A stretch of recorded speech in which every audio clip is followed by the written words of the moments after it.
streaming live on the Black Star Network. Lawmakers in North Carolina unleashed the latest attack on Black America, approving a law to eliminate DEI in the state's higher education system over the objections of the Democratic governor. Congress considers reining in college athlete endorsement deals. We'll talk to the former head of the NFL Players Association about this very issue. Donald Trump's State Department is refusing to pay out money allocated for foreign aid. The author of a bombshell new ProPublica investigation will be joining us. Plus, lawmakers grill Trump's postmaster general over the latest MAGA attack on mail-in voting. He actually says that if states do not turn over their voting rolls to the federal government, they are not going to be delivering those ballots in the mail. Seriously. Federal officials have changed requirements for who can qualify as a minority-owned bank. With the president and CEO of the National Bankers Association will join us. Both the House and the Senate passed huge numbers, a crucial housing bill, but the twice impeached, criminally convicted con man felon-in-chief, the big crybaby, is refusing to sign it into law until they pass his Voting Save Act, which Republicans say we don't have the votes. Plus, protests continue in Mississippi following the death of one-year-old Kohen Wiley. We'll talk to one of the organizers on the ground. Folks, it is time to bring the funk on Roland Martin Unfiltered. The Black Star Network, let's go. He's got it. Whatever the miss, he's on it. Whatever it is, he's got the scoop, the fact, the find. And when it breaks, he's right on time and it's rolling. Best believe he's knowing. Putting it down from sports to news to politics. With entertainment just for kicks, he's rolling. It's on go, y'all. It's Roland Martin, yeah. Rolling with Roland now. He's funk, he's fresh, he's real, the best, you know he's Roland Martin now.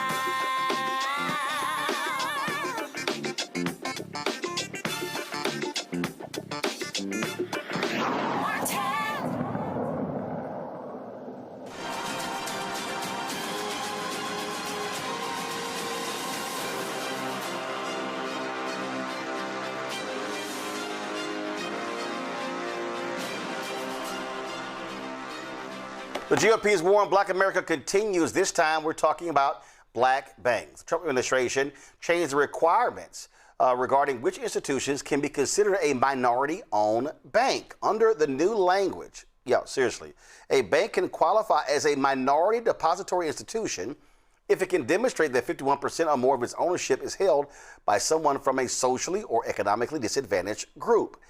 However, the National Bankers Association is pushing back, arguing the change could make it harder for future minority-owned banks to qualify for MDI status. Nicole Elam is President and CEO of the National Bankers Association. Nicole, glad to have you here. I have been continuously laying out since Trump got inaugurated this attack on Black America and how they are attacking political, civil rights, legal, social justice, economic, the entire Black infrastructure. This is another one of those examples. Absolutely. As you laid out, this action follows a series of federal decisions, whether it's executive orders, it's court cases that are moving away from race-based assumptions and moving more towards race and gender neutral policies. And this is the latest of many attacks of this nature. We have, so they're saying that, if you are a white man or a white woman and you claim that you are economically disadvantaged, you can qualify. Absolutely. Absolutely. And so what they are doing is replacing a 30-year-old clear standard that said if you were Black, Hispanic, Asian, Pacific Islander, Native American, you were presumed to be part of a racially and socially economically disadvantaged group,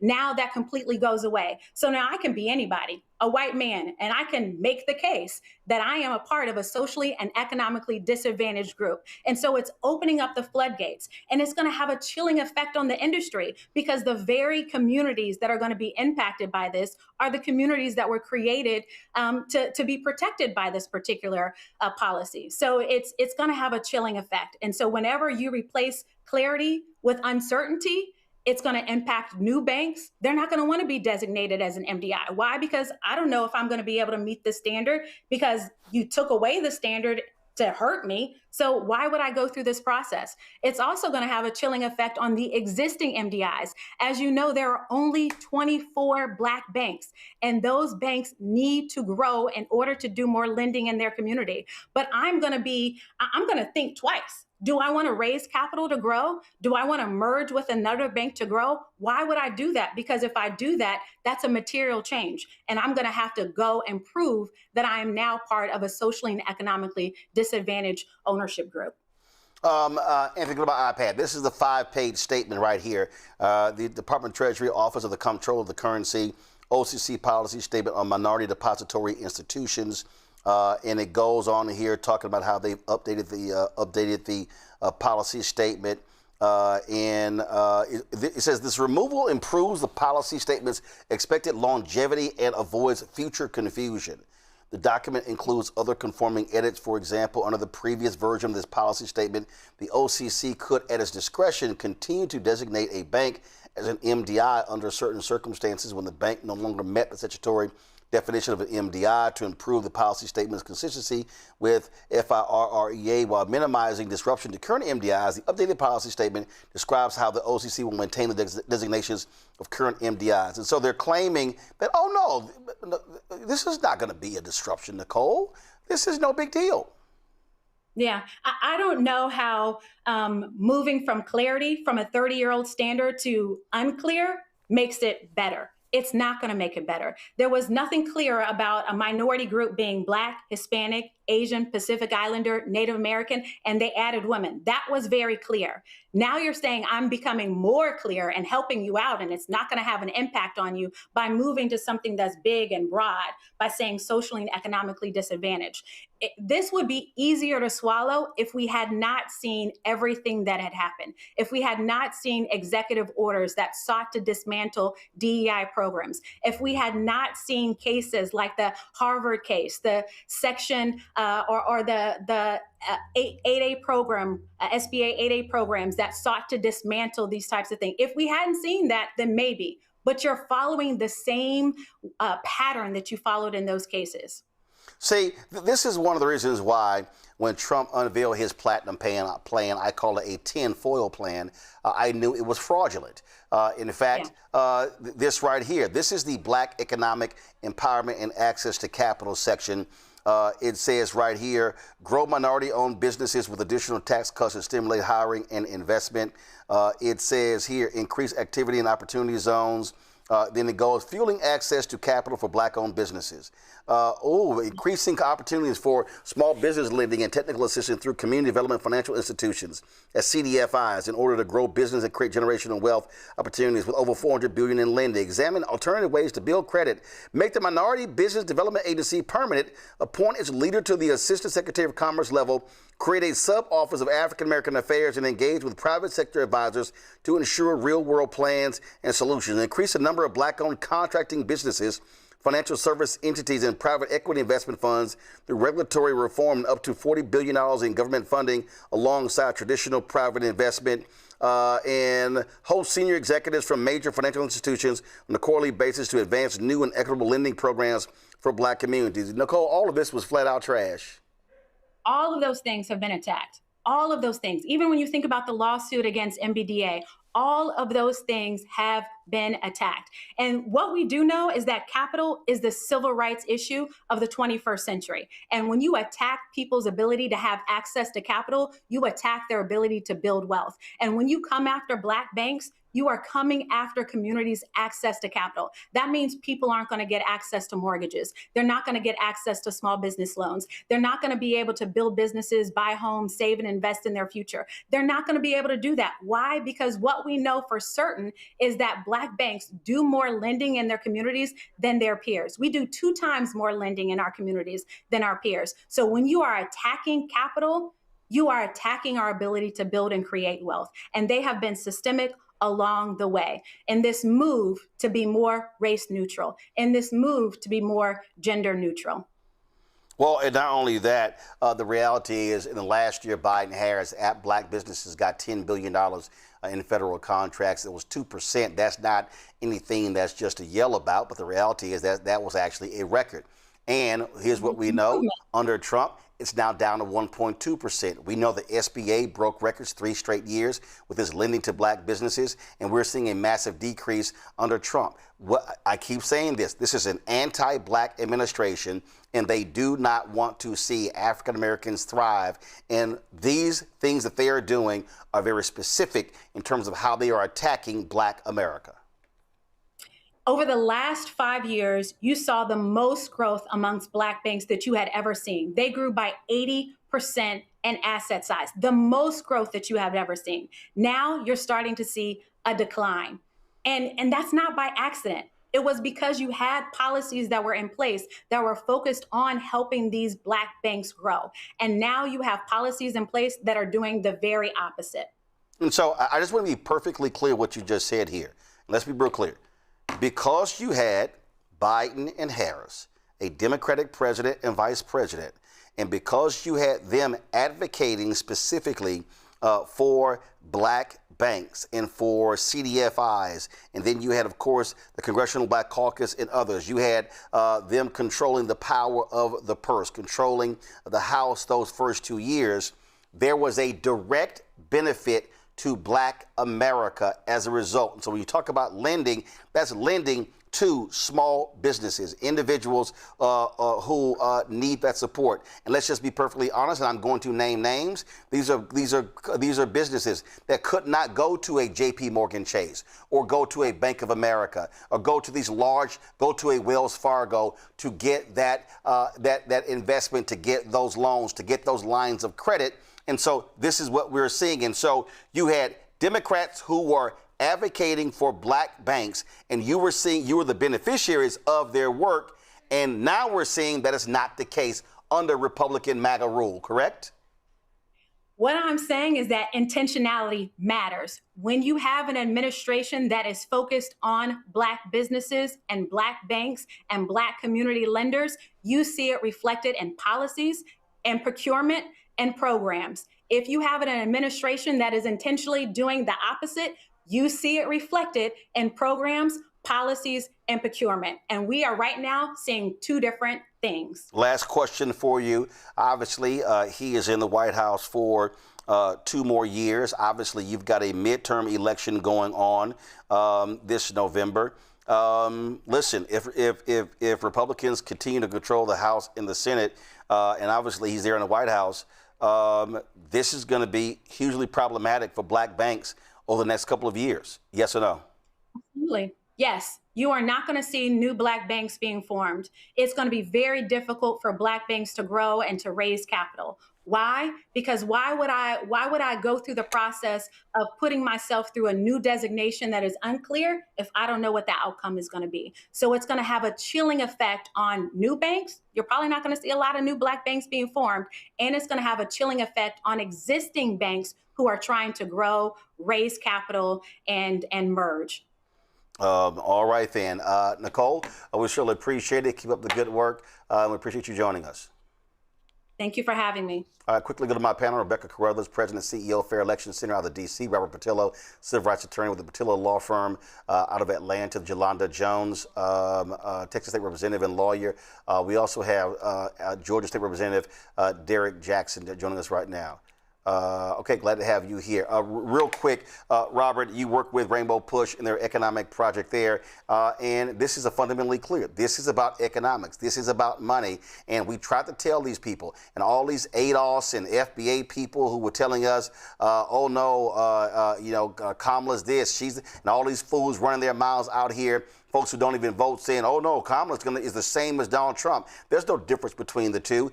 This is a perfect example where there was a difference between the two. I want people to hear me. I say this almost once every quarter.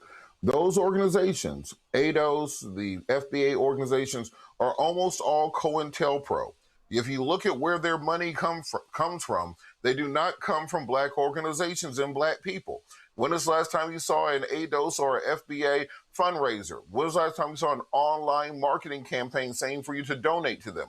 Where is their money coming from? Who are the leaders of these people? Why is it every time you click on the profile, it is like something that got created and you're looking from a profile out of India? Because the entire point is that these are online bot farms that are meant to fool and to deceive black folks to not exercise our political power. At the end of the day, President Trump is signing executive orders to overturn some kind of law that exists. Those are the laws that are existing to help black people that y'all are saying don't exist. When you're talking about these programs and these initiatives that have helped build this black middle class that we have today, those were created through the exact same political apparatuses y'all claim or have been ineffective and have done nothing for black people.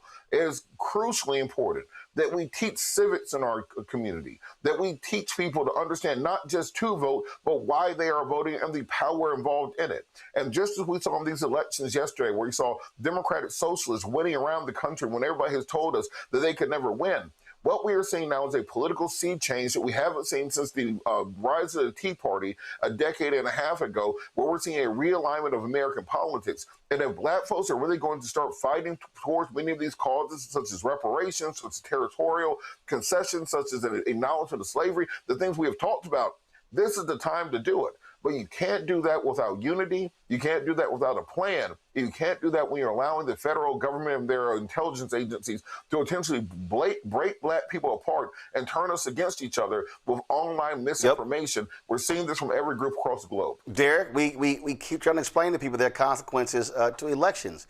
And for the people who chose to sit out, for the people who said, oh no, I don't like her position on Gaza. And fine, you cannot like her position on Gaza. And that is an issue. But also the attack on black people, the attack on black banks, the attack on black companies, the attack on diversity, all of that also is based upon the person sitting in the Oval Office. This fool told us what they were going to do, and they're doing exactly what they said they were going to do. Roland, this is Project 2025. You're exactly right. They said in Project 2025 that they were going to do this if they get back into office. And so now look, Nicole said it best. They're coming after our economic strength. Not only are they coming after our political strength, and I'm sure we're going to talk about that later on the show, but they're coming after our economic strength. So when you talk about black and brown communities, as it relates to small banks, black banks, and come to housing and small businesses. We've grown in the last 30 years, Roland, and you covered this very, very well on your show. If you look at the number of home ownership in the black and brown community, we continue to soar. We continue to expand on small businesses. Why? Because we are able to go to black-owned banks and get the loans that we need, get the access to the capital that we need, and grow. The OCC is dismantling that right before our eyes. So they're coming after our economic strength, and as Robert just alluded to, they're coming after our political strength. And what's next? They're going to come after our education, as we are continue to talk about. This was all outlined. We've been talking about this the last 2 years in Project 2025. Listen, Jelana, folks are going to learn that, again, if you sit out elections, if you act like this stuff is not important, there are going to be consequences. It is all coming downstream. Listen, in Texas, that MAGA governor, Greg Abbott, that MAGA lieutenant governor, Dan Patrick, got rid of the HUB program, which was actually put in place by Republican Governor George W. Bush. That is directly going to impact black businesses. This is what MAGA is all about. And absolutely. And here's what's funny. A lot of the black people you see supporting Republicans are upwardly mobile black people who are successful, who have contracts. And for some reason, even they are finding out that you black too. Because sometimes you make it to a certain level and you think, oh, I'm not black or I'm above race. Well, that's absolutely not true. And say what you want to say about Kamala, she black. She might have an Indian mother, but her daddy was from Kenya. She went to Jamaica. Dad was Jamaican. Jamaica, I'm sorry. Okay, her dad's Jamaican. Okay, I was off. Apologies for that. But at the end of the day, she was more black than Donald Trump. And even when he was president before, he showed himself to be racist. And he said very racist things, very derogatory things about black people. So for anyone who wanted to be angry at her about one thing, let me tell you, we are not a monolith. Black people have a lot of problems in a lot of areas. So with HBCUs, access to capital, affordable housing, affordable health care, you go on and on and on, the job market. We needed to, as a people, vote for a black woman. sometimes, I mean, that's how they vote. So why wouldn't we do that? But everybody is hurting now. Everybody, including most of the people who thought Trump was better for them. Yep. Because they chose one issue to judge Kamala on, but they always give white folks the benefit of the doubt on everything. And for the most part, so many of us are brainwashed, we're colonialized, and we actually think white folks' ice is colder. And that's exactly why we're in the problem we're in right now. Yep. And we are finding out that their heat is hotter. Well, folks are going to learn. So this is real. The impact is real. Folks, this weekend in Senatobia, Mississippi, protesters gathered at a Walmart where a shooting took place of a 1-year-old black boy who was shot and killed. They're demanding accountability and calling for a boycott, not just of that store, but of Walmarts across the country. The demonstration ended after police deployed tear gas to disperse the crowd. And in the days since, police have brought in floodlights and generators in order to further surveil the protest. Kohen Wiley's family will have a viewing of his body on Friday, followed by a funeral service and public vigil on Saturday. Markel Bridges is the founder and president of Building Bridges Coalition, an activist and community organization there in Mississippi. He joins us right now. Markel, glad to have you here on the show. And so for folks who don't understand, why specifically are y'all telling black folks there, stay away from Walmart in Senatobia, Mississippi? They beat, thank you, and thank you for having me, Brother Martin. They beat and tased a black elderly woman for simply dropping her mother off at the front door and then parking in the handicap parking spot. They are responsible for the call out that resulted in 1-year-old Kohen Wiley death. Tragic unaliving, murder. Senatobia Police Department have a long history of brutalizing the city of Senatobia. We know this is the same area in the same city where a young black 10-year-old was arrested for peeing outside. 6 black boys was arrested and stolen and kidnapped from their parents for doing nothing but crossing over a white man's yard. We met and talked with community who have been brutalized at Walmart, racially profiled. And I don't have to tell people, our people, what goes on at Walmart and why we should boycott. And even deeper than that, it's about creating a unity. The only thing these people care about is their economic power. The Walmart in Senatobia makes $85 million to $115 million a year. Every time we've successfully shut it down 3 times with no violence, 100% peaceful, didn't even leave trash in the parking lot. Only violence came from the police. And every time we shut that store down, that's $200,000 to $300,000. We went in the city council meeting and they told us, oh no, they can't put the officer on leave without pay. We went and shut down the Walmart. They did it the next morning. Have y'all had any conversation with Walmart executives at the store or regional or national? I had a conversation with corporate about the memorial. We have a permanent memorial set up for him. That's the only conversation I had. I leave that type of stuff for Ben Crump, the family's legal team. But I did address him about a permanent memorial. So we won there, that we come and pay our respects to Kohen Wiley. And that's the only conversation that I've had with him. Are folks there actually following the boycott? Of course, yes. It's been, first of all, the interorganizational unity, the people of Senatobia, they were ready. The turnout, I just can't, kudos to them. My job in Senatobia is just simply to get these black brothers and sisters organized. But their effort, their energy has amazed me, their willingness to fight. But like I said, it's a long history, and enough is enough. We draw the line with a black baby. You're about 40 minutes away from Memphis, and obviously, I'm sure that at that Walmart, folks depend upon that. And so where are folks there going to buy products and services that they need that they traditionally might go to that Walmart? Thank you for raising that question. What I'm trying to show black people is you can't boycott, you can't fight a war if you're dependent on the master's ice. So we need our black millionaires, our black billionaires, our black community leaders, our black wealth to come together and create a black store chain so we can give our people other options when these people don't respect us, when they choose to make calls that leads in our deaths, over a misdemeanor. A misdemeanor should never end, alleged misdemeanor should never end in death. So We need our people, our structure to come together and unify, create co-ops, and create a black store chain. That's what the boycott is about. Unity, black unity. What's next? So this weekend we have a march, Friday at 10 a.m. Then after the march, we have a town hall meeting. The march is going to be powerful. This is the first time that we're going to the police department and taking it actually to the pigs who did it. Excuse my language, but to those racist cowards who killed this baby and who are looking to justify it. Then we'll be going to rebuild the memorial and of course, continue to boycott upon Walmart. The viewing is at from 4 to 6, and then at 6 to 7:30, we have a town hall. The Honorable Dr. Chairman Fred Hampton Jr. of the Black Panther Party Cubs will be the keynote speaker. You said town hall is Saturday? Town hall is Saturday? Yeah, no, the town hall is Friday. The town hall is Friday. The same day as the march.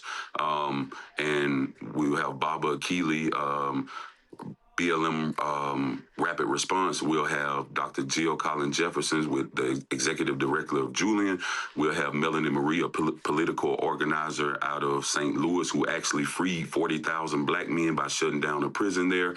And we'll have Paloma Wu at the Mississippi Center of Justice Impact Litigation. She does a lot of work. She's kept a brother out of jail when I've been falsely arrested for protesting and organizing and doing the work.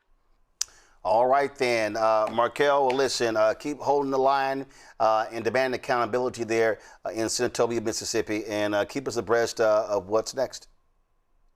Thank you for all you do. It was beautiful to see you in Montgomery. I was telling you then that I'm the one who actually exposed the Goon Squad. Yep, I remember. Yeah. So have a good day, brother. Thank you for having me on. Thank you for caring about your people. Last question, the town hall you have on Friday, are y'all live streaming that?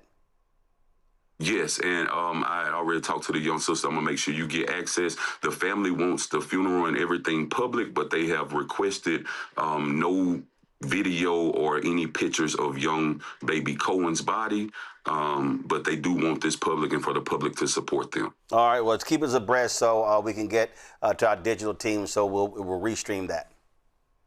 Thank you. All right, Markel, I appreciate it. Thanks a bunch. Folks, got to go to a break. We come back. Senator Ted Cruz wants to reform NCAA NIL. What is this really about? Is this about keeping black folks from now finally getting paid for athletics? We're going to talk to Damar Smith, former executive director of the NFL Players Association, about that. That is next, right here, Roland Martin Unfiltered on the Black Star Network. All right, folks, let me tell you about Chapter. Now, if you're on Medicare or about to be, the system is not set up to work for you. Too much fine print, too many plans, and too many people making money off of your confusion. And look, we're used to this. We're no strangers to systems that don't have our best interests at heart. But we don't have to accept it when it comes to Medicare. That's why I'm telling you about Chapter. Their advisors are independent and honest. In fact, they're the only Medicare advisors that compare every plan nationwide. And they're focused on one thing: what works for you. If there's a better plan out there, they'll find it. If you're already in the right one, they'll tell you that too.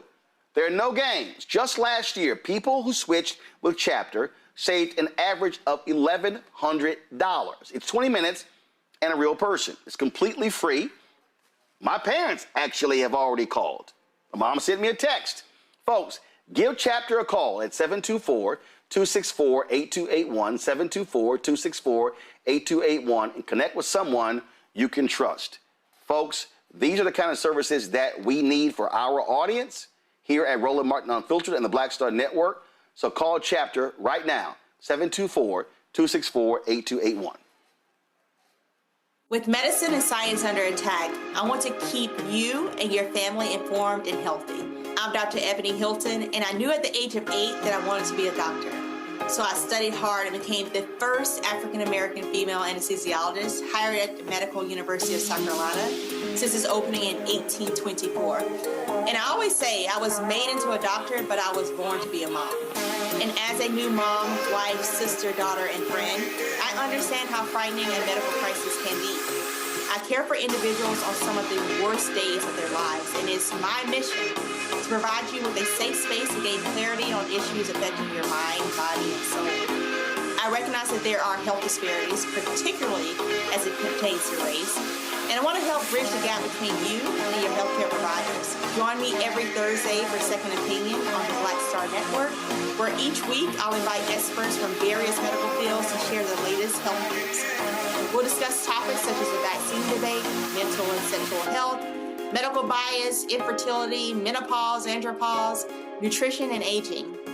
Together with my medical colleagues, we aim to provide you with a second opinion. Don't miss it, Thursdays only on the Black Star Network.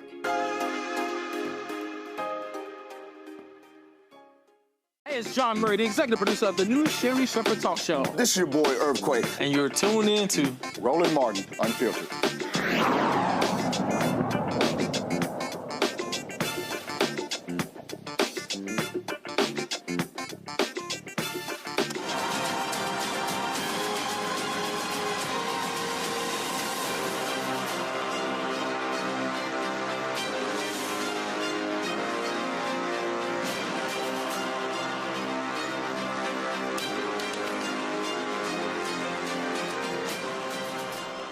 Some of you might say, Roland, how is this next story of the GOP war on Black America? Oh, but it is. On Capitol Hill, Senator Ted Cruz is pushing a bill that is going to regulate NIL deals, name, image, and likeness. What you have is you got some Democrats and Republicans championing this bill that could rein in player paydays, fundamentally alter the financial realities of college sports as we know them.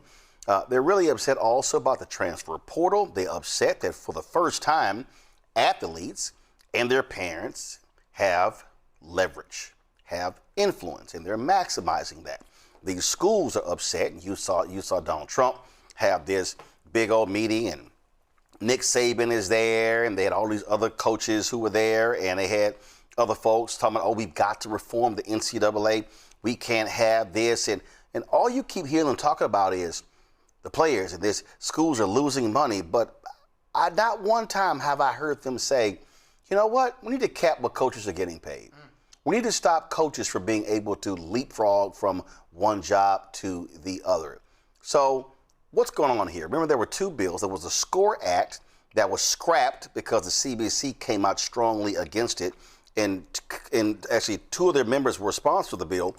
They got them to drop that, so that sucker died. Now Cruz is trying this new bill. DeMar Smith is the former executive director of the NFL Players Association and knows this stuff through and through, understands labor rights, understands the law. He joins us right now. And I've been glad to have you here, brother. Good to be here. And want to talk about this for the last few weeks. You've been traveling. Let's get into it. So you went through both of these bills. Yep. The SCORE Act is dead. Right. This Cruz bill is still alive. But explain to people how you analyze both of those bills. Well, look, the Cruz-Cantwell Act, in some ways, is just a clever sleight of hand to revive the best parts of the SCORE Act. So two big losers under the Cruz-Cantwell Act. One, the House settlement that was the antitrust case that ended the NCAA's antitrust violations, allowed schools to use up to 50% of their athletic revenue to go to athletes. Cruz-Cantwell bill cuts that down to 20%. Big winner, schools. Huge winner, all the other conferences other than the SEC and the Big Ten. But the other sleight of hand that they're doing here is both bills allow for the NCAA to have antitrust liability exemption. Now, for folks who don't understand, antitrust, that's why baseball, that's why the NFL, and again, these are private enterprises 100%. who got Congress to give them a sweetheart deal. Explain to people that from the perspective of the pro sports, why that's matter and why that's dangerous for the NCAA. Well, you think about the legends, Oscar Robertson, Curt Flood, John Mackey in football. All of those athletes sued their leagues for antitrust violations, which allowed them to break, except for Curt Flood, allowed them to break the stronghold that the leagues had on revenue, wages, hours, working conditions. The NCAA has been looking for antitrust exemptions for years. They never got it. But what the Cruz-Cantwell bill does is give the NCAA insulation from being sued for antitrust violations, but on the other side, it doesn't guarantee that college athletes will be employees and can have a union. So in football and in baseball, you have Players Association. Yep. You have a union that's fighting for their rights. You have to have them. So for every collective bargaining agreement that I did, the owners always absolutely mandated one thing, that the players be allowed to unionize. Why? Because if there is no union, they don't get the antitrust exemption. So imagine how clever this bill is. This thing gives the NCAA more power than any professional league ever got.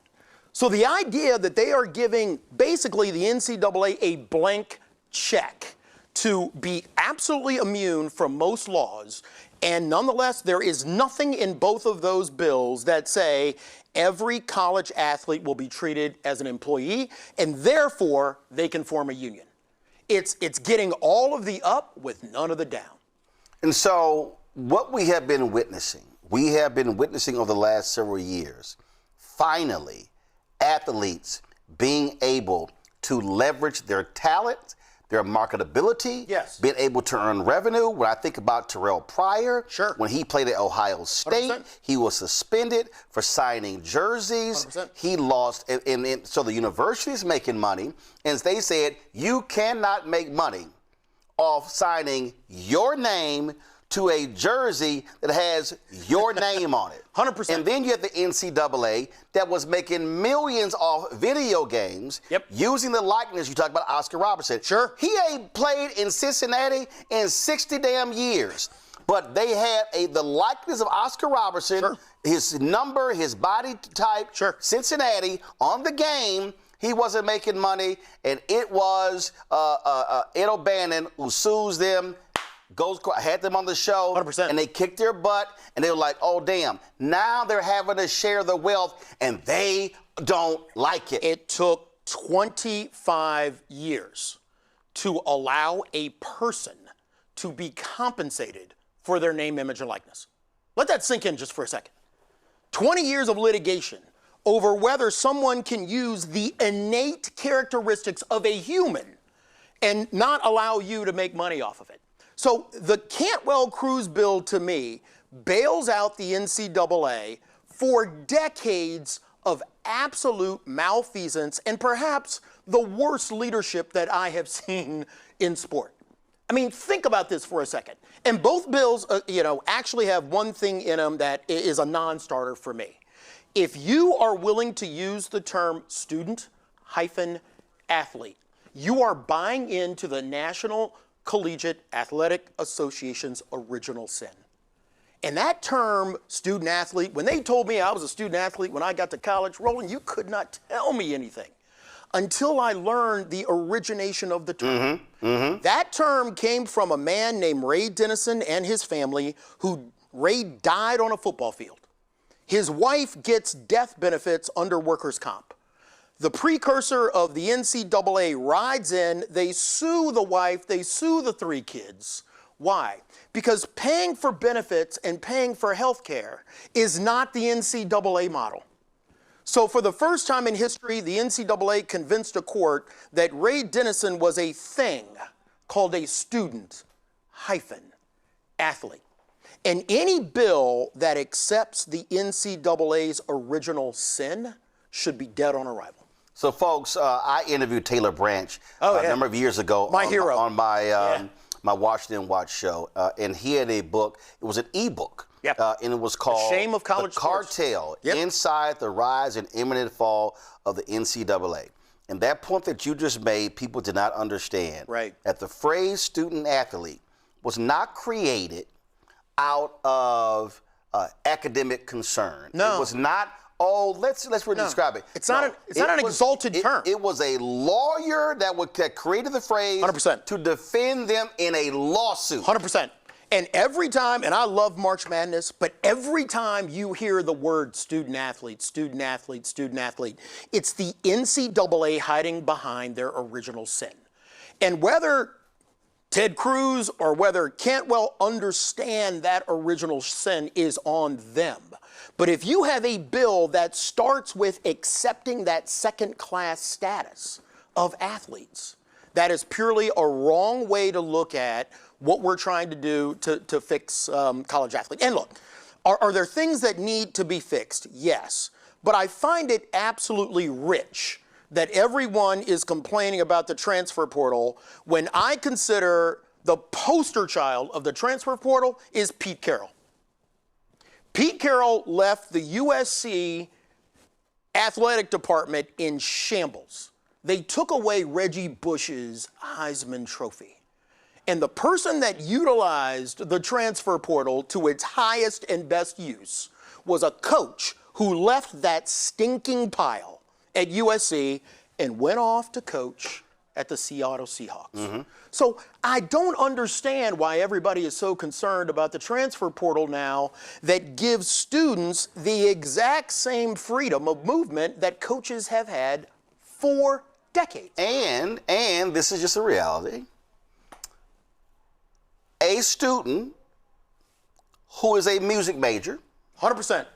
A student who's a journalism major, right? That student can say, okay, after 1 year, I'm gonna go here. Oh yeah. Oh, if this school says, hey, we're gonna offer you a larger scholarship, better cool. dorm room. Oh, cool. I can go to you.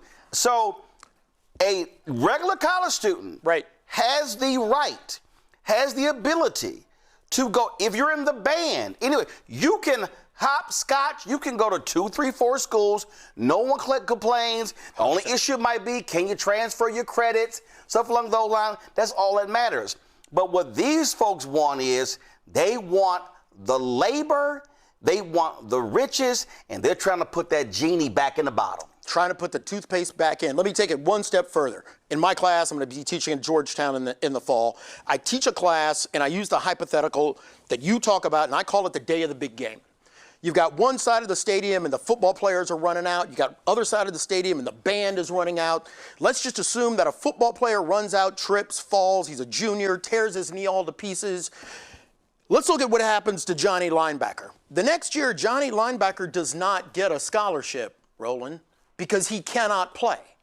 A knee injury is a 9-month recovery. He's not going to be ready to play in the fall, and a coach is not going to give him a scholarship. Why? Because under the NCAA rules, your scholarship is a 1-year renewable scholarship. On the other side of the stadium, Sally Tuba runs out. She trips over the same piece of turf. She goes down. She shatters her jaw. She cannot play the tuba for a year, but she's on a 4-year music scholarship. Mm-hmm. She gets to stay in school on scholarship. Johnny Linebacker does not. Mm-hmm. And there is a young man near Rutgers University named Eric LaGrange who was paralyzed for life in 2010 for playing football, and today he has a GoFundMe page. A GoFundMe page. Trying to cover his cost for injuries that he suffered on a football field. Mm-hmm. So you could literally have the same student on the same day suffer the same injury, and one gets to stay in school with medical bills 100% paid, and one of them loses the opportunity to go to school because he loses his scholarship, and that person might have to have a GoFundMe page. Right. Well, I think until any bill recognizes the original sin of the NCAA, both bills, and every person who loves sport should just consider that bill to be dead on arrival. See, that's why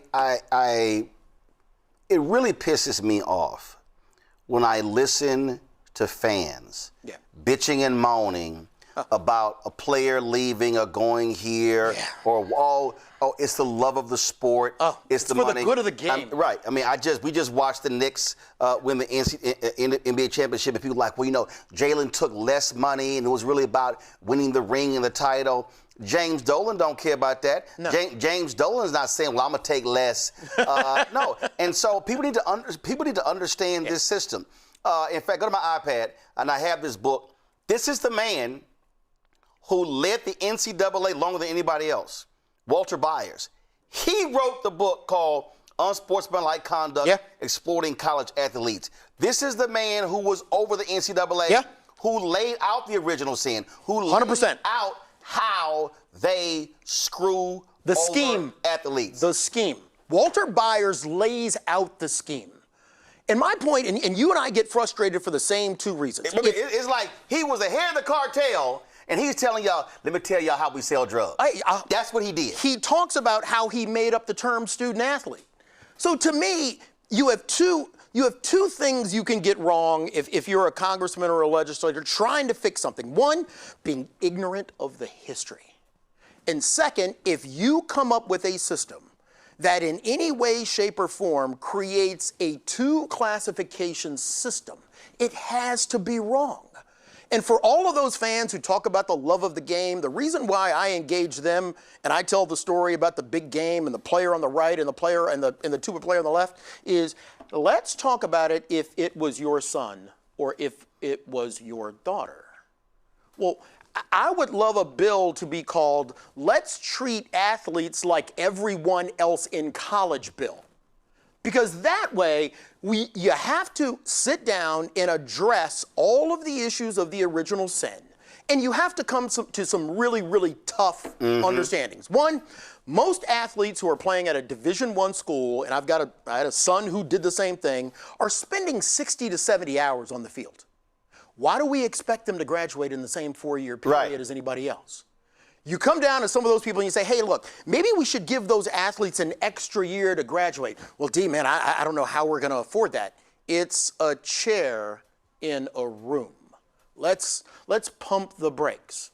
One of the most interesting studies that I saw last week was the Virginia Board of Governors for schools came out with what I thought was a really thoughtful report about the importance of the Virginia Athletics Department.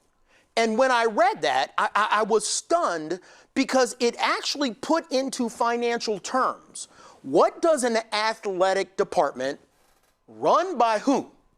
The athletes. What does that contribute to a university?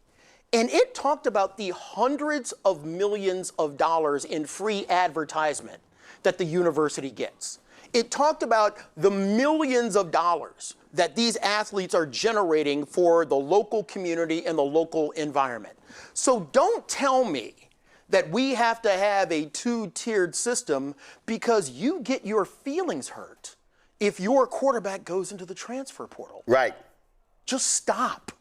Stop. Why do we have a two-tiered system that treats one set of athletes at the university different from another set of athletes because someone cleverly came up with the term student hyphen? I'm going to go to my panel in just 1 second. The NCAA also just adopted this age change. Yeah. And now saying, okay, no waivers. Okay, you get 5 years, period. That's all you get. And they're moving. But what really got me, and again, people need to understand when you're getting played, when you're getting pimped. Right. It was a trip, and if I find it in a second, I will.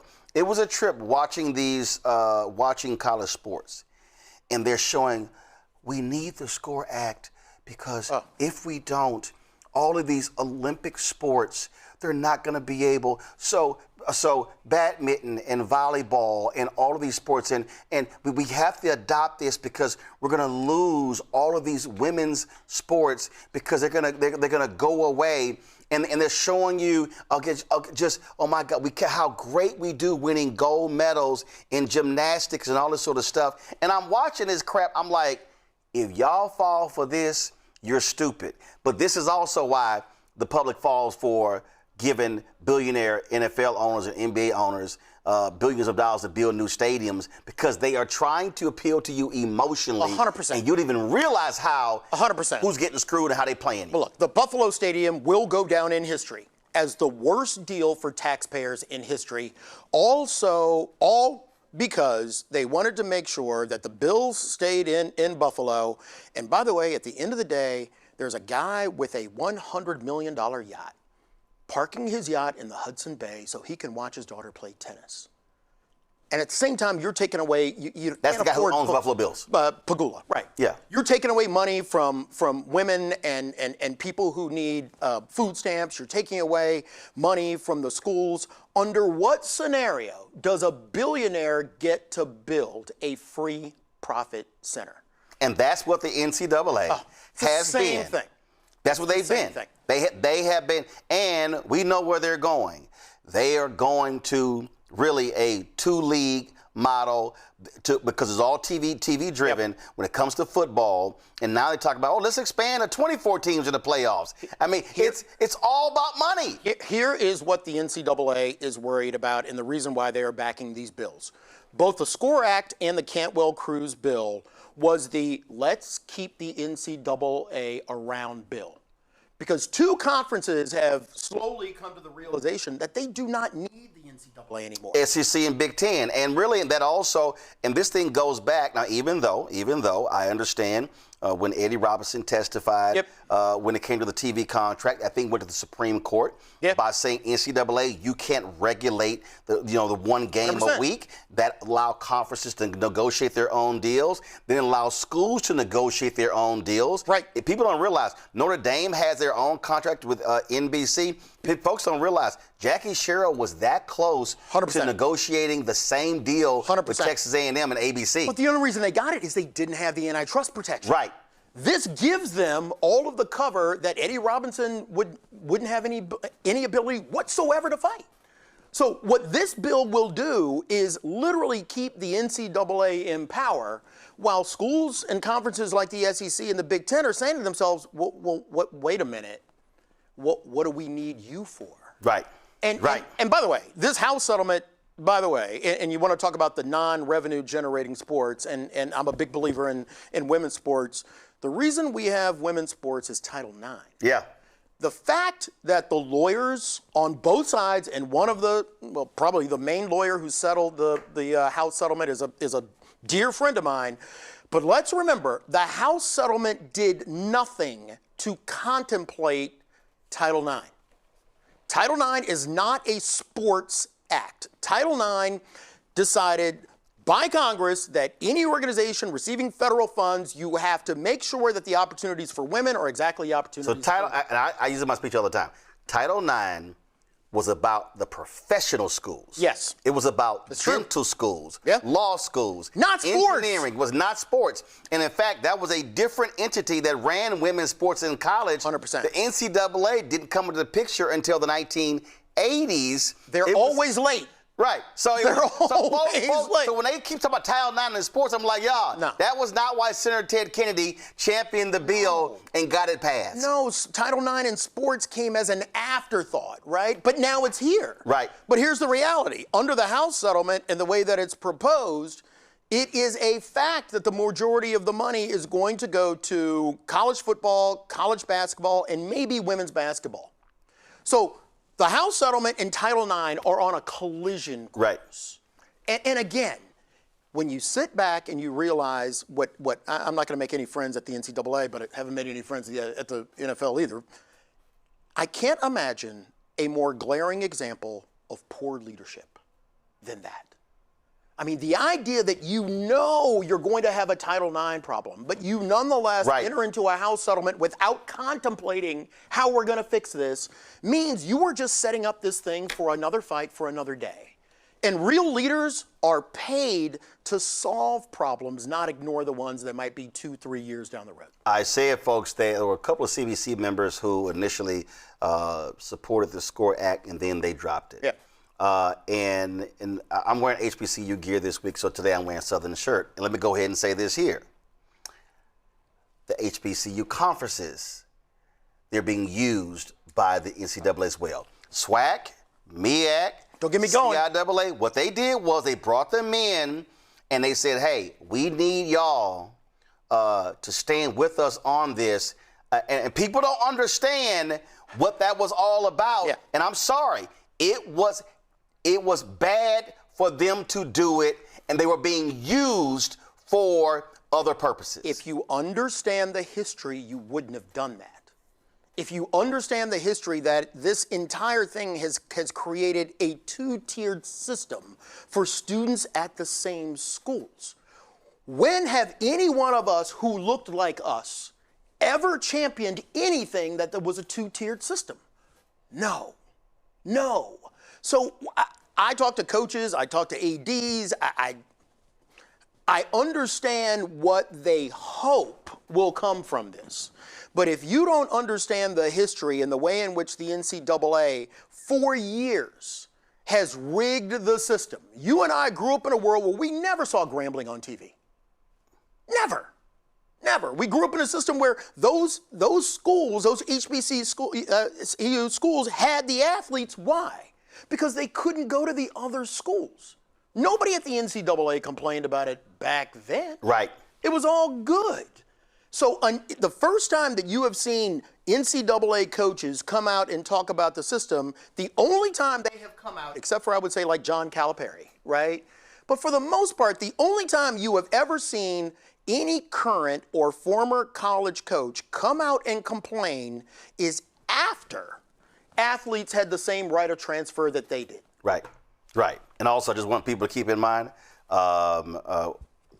we talk about, and I know people get excited about the Bayou Classic. Yeah. But people don't understand. That's a time buy. Oh, yeah. That's a time buy. Yeah, Grambling and Southern buy that time from NBC. That's not NBC. You and I understand media. See, folk don't understand. You and I understand media. They don't understand that. That's a paid spot. They don't understand that. That's a paid They don't understand spot. that. I know. We have questions from my panel. Yeah. I'm going to start first with Jelana Jones. So I sure hate I can't talk about this like this because I was a full scholarship athlete. I won 4 United States championships, 3 of them NCAA. And back when I was in college, I starved while football and basketball players did not. And NIL was not around. And I had to sneak and work just so I could buy panties and food. So my question to you, with the collision of Title IX and what Cruz is trying to do, is how do you protect the women athletes? Because whenever you talk about these sports, 99.9% of the conversation is football and basketball. Most athletes are not them. So spend a little time talking about how you protect athletes like me, who are national champions and won prestige for the school, and they pimped us and we were modern day slavery. The first thing I would do with any bill is mention Title IX in the bill. I mean, you look at both the SCORE Act and the Cantwell-Cruz Act. There's no contemplation of how do we square the House settlement or whatever rules coming forward with Title IX. So Title IX was a congressionally instituted rule. The way to fix it is to make sure that there is a congressionally instituted fix. It's not that hard, but just make sure that it's equal for everybody else. That's simple. And Roland, I want to say something really quickly. I filed a bill in the 89th legislature, which is going on now, HB 936, where I literally said that the NCAA could not withdraw or revoke an athletic scholarship by a public institution of higher education on the basis of a student athlete's injury, illness, or disability. Yeah. And although they assigned it to the higher ed committee, I literally did not get a hearing on that bill. Because if you get hurt, being enslaved for an NCAA institution, they can cut you and you only got injured and then you're stuck like Chuck. Well, and look, and the reason for that is no one wants to come to grips with you have to make a choice. Either you are going to treat the people at the same university the same, and if you don't want to do that, you have to treat them as employees. And they don't want that. So it's either one or the other. And to me, I've always looked at the easiest fix is treat them like every other student at the university. For the woman who's got or the man that's got the debating scholarship or the music scholarship or the journalism scholarship, why do we give them 4-year full rides? And we have to make sure that the athlete makes the team. And if a new coach comes in and you don't fit into the system, you're gone. Yep. So this isn't really that complicated. What everybody is trying to do right now is to take a broken system and put a Band-Aid over the things that they don't like. And that is the players getting money. 100%. And a lot of black players. And freedom. There you go. And there's a lot of black players. And freedom. Derek. You know, first off, Roland, I appreciate you covering this, but I just find it so incredulous that Congress want to consider a bill to regulate college sports, but they don't want to consider a bill to regulate that individual in the White House. Or insider trading, but I digress. My question is, what can I do as a state legislator? Because it's one thing for these kind of conversations to happen at the federal level, but I see so much at the state level where we just gave UGA, for example, $120 million.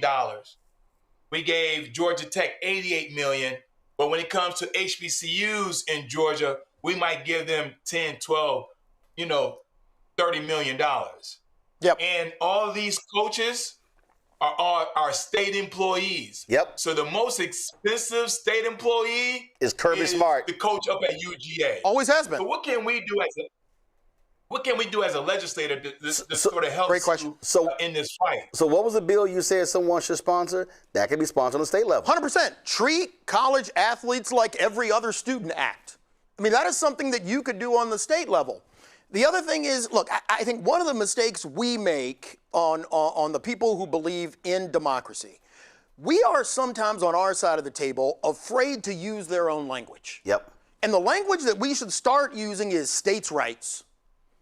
I mean, if you wanted to fight discrimination legislation, it was always, no, we're not really against it. We're just for state rights.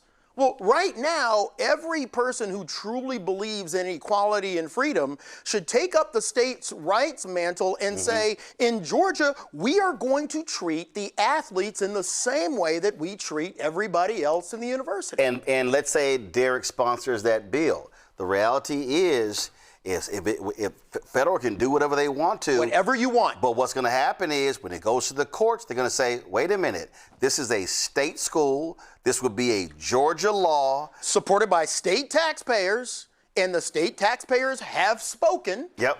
And which is the language we get for everything that they shove down our throats. Right? But this idea that every state should come out with the laws, whether it's making things fair along Title IX grounds or making things similar between athletes who are playing the sport and athletes who are not, that could all be supported by the state. Yep. And by the way, once that happens, now what do the Republicans say on the other side? Are you an anti-states rights person? Yeah. Well, that hurts my feelings. Yeah, they will do that. Robert.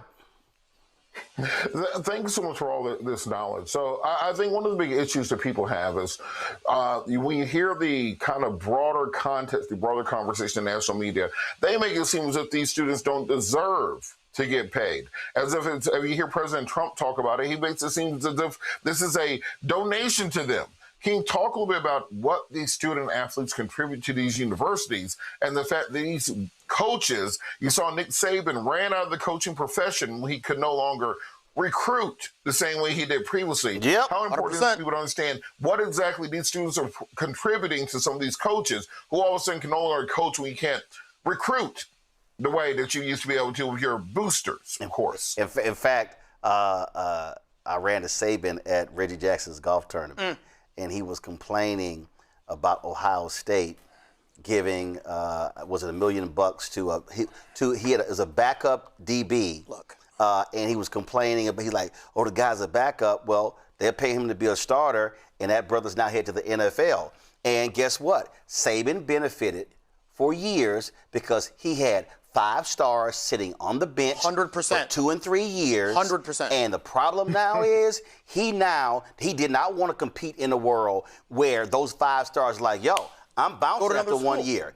And he did not want to compete in that world, yet he's the leading voice. We need to have this reform. Don't get me going. And now, don't get me going. Not only did he make millions as head coach of Alabama, the Mercedes-Benz dealership that he has in Tuscaloosa, the amount of money that he's made off the field because of those same athletes. But go ahead. Look, we could beef about this all day. Nick was kind enough to let me go down and talk to the players at Alabama and talk about what it means to be a pro, and we've kind of have a frenemy relationship. But the reality is, if you had the ability to have five-star recruits at every position, and those 3 at the bottom who didn't play, not only didn't contribute on the field, but you were also withholding their services from another university. So when all of those people, based on this House settlement, have now been able to move around, go to the schools where they have an opportunity to play or an opportunity to get paid, whatever, what do we see? We see a school called Indiana University win a national championship. So for the people who hate this, I always come back and say, I thought what we loved about sport was any given Sunday or any given Saturday that your team can win. And we grew up with that, that USC dynasty or the Penn State dynasty or the Alabama dynasty. Man, there are no dynasties anymore. No, because you can't stack them. And so, you can't sit them on a bench and say, wait 3 years and then you'll play. And here's the kicker. For a fan, that's what you should want. But what the real story you get once you pull the layers back, what some fans want is they want my college football. Yeah. I want what makes me feel better. Yep. And to your point earlier, and you touched upon it, it's this idea that these athletes should just simply be thankful. Yeah. You're getting an education. You're getting a good education. What's wrong with you? And what's right beneath that is otherwise you wouldn't even be here. Yep. Well, my point is this. There are a bunch of people playing the tuba. There's a bunch of people who've got great skills, whether it's dance or music or arts or whatever, who otherwise may not have found their way into that university. And we've never gone to those people and said, ain't you happy? Yep. I remember. Shouldn't you be thankful? I remember there was a brother who was an architecture major at Texas A&M, and they were pissed because he said, you should be committing more time to football. He's like, I'm going to be architecture. Oh. And they were angry. Oh. They were angry. He was like, I don't care. He never went to the NFL. What is he today? He's an architect. 100%. And they hated the fact that he would not 100%. Step away from his architectural commitments in order to do some football stuff. The irony of all of this is when you take an Ivy League school that you would assume believes in equality and the ability of a group of athletes to be a team off the field as much as they were a team on the field, that this idea, this spirit that they've come together to work together to make each other better. And yet, what did we see? We saw Dartmouth University turn their guns on the basketball team who decided to unionize. A liberal arts university is declaring war on a group of athletes who decided we want to be a team off the field. That's when I know that baked into all of this is a level of hypocrisy that nobody wants to deal with. Folks, great conversation. Always. Do this here. Get the book. I've read it. It is phenomenal. DeMaris's book. It is called Turf Wars. Thank you, brother. The Fight for the Soul of America's Game. It's about the NFL, but it's actually about all sports. If you want to understand the underbelly, the inside, what really happens, and see a whole bunch of us are fans. We love, oh, no, my team. No, it ain't your team. It's that billionaire's team. 100%. And you need to understand the business of sports and not just the fandom. And so get that. DeMaris, that was my pleasure. Always. Thanks a bunch. Always. Folks, we come back. We'll talk with a ProPublica reporter about Donald Trump denying foreign aid even after Congress actually authorized the money to be spent. You're watching Roland Martin Unfiltered on the Black Star Network. This is why you got to support this show, y'all, because ain't no other show having this conversation. You are not going to have this conversation on MS Now, CNN, Fox News, ABC, NBC, CBS, because they, guess what? Because they got too many of those contracts. So support the work that we do. Join our Bring the Funk fan club. This is what our goal is. If 20,000 of our fans on average contribute $50 a year, that's $1 million. It totally offsets our expenses, which are $195,000 a month. It's this show and it's 5 other shows on the network. And again, there's no other black news network like this one. And so your support matters. And so Cash App, use the Stripe QR code. You see it right here. If you're listening, go to blackstarnetwork.com to contribute. And I told y'all, we don't have millionaires and billionaires cutting us checks. We don't have folks spending money like the right wing is. And so your support matters. Use that for credit cards as well. Checks in money order. A lot of y'all don't believe in the digital stuff, but y'all send those checks and money orders. Make it payable to Roland Martin Unfiltered, P.O. Box 57196, Washington, D.C. 2003 7-0196. PayPal's R. Martin Unfiltered, Venmo RM Unfiltered, Zelle. Roland at RolandSMartin.com. Roland at RolandMartinUnfiltered.com. We'll be right back. All right, folks, let me tell you about Chapter. Now, if you're on Medicare or about to be, the system is not set up to work for you. Too much fine print, too many plans, and too many people making money off of your confusion. And look, we're used to this. We're no strangers to systems that don't have our best interests at heart. But we don't have to accept it when it comes to Medicare. That's why I'm telling you about Chapter. Their advisors are independent and honest. In fact, they're the only Medicare advisors that compare every plan nationwide. And they're focused on one thing: what works for you. If there's a better plan out there, they'll find it. If you're already in the right one, they'll tell you that too. There are no games. Just last year, people who switched with Chapter saved an average of $1,100. It's 20 minutes and a real person. It's completely free. My parents actually have already called. My mom sent me a text. Folks, give Chapter a call at 724-264-8281, 724-264-8281, and connect with someone you can trust. Folks, these are the kind of services that we need for our audience here at Roland Martin Unfiltered and the Black Star Network. So call Chapter right now, 724-264-8281. Hey, yo, what's up? This is Mr. Dalvin right here. What's up? This is KC. Sitting here representing the JODECI, that's Jodeci, right here on Roland Martin Unfiltered.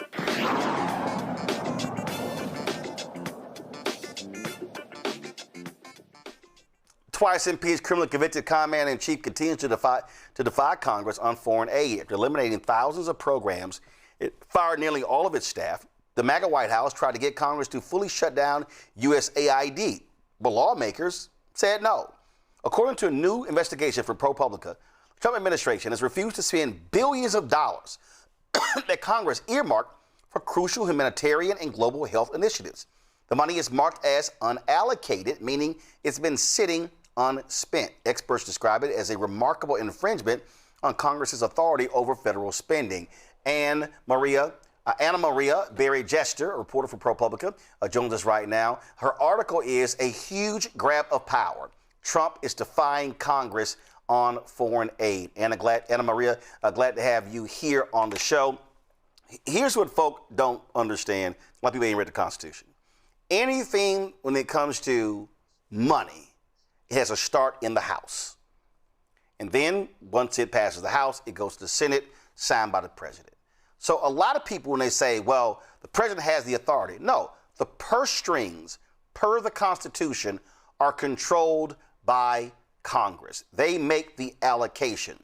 What Donald Trump has said is, I'm a king. So even though y'all passed these bills, even though it was signed into law, I can decide whether or not I actually will do it. And Republicans in the House and Senate are allowing him to do this. Right. So our system of government, as you said, is split into three. We have, the judicial system, the executive system, and the legislative system, which is Congress. And Congress holds the purse strings. They have the power of the purse. So they pass spending bills on what money the executive should spend and how. And in this case, I was here with you last year talking about the dismantling of USAID. USAID was the largest foreign aid, humanitarian aid organization in the planet. And one of the first things the Trump administration did was completely dismantle it last year.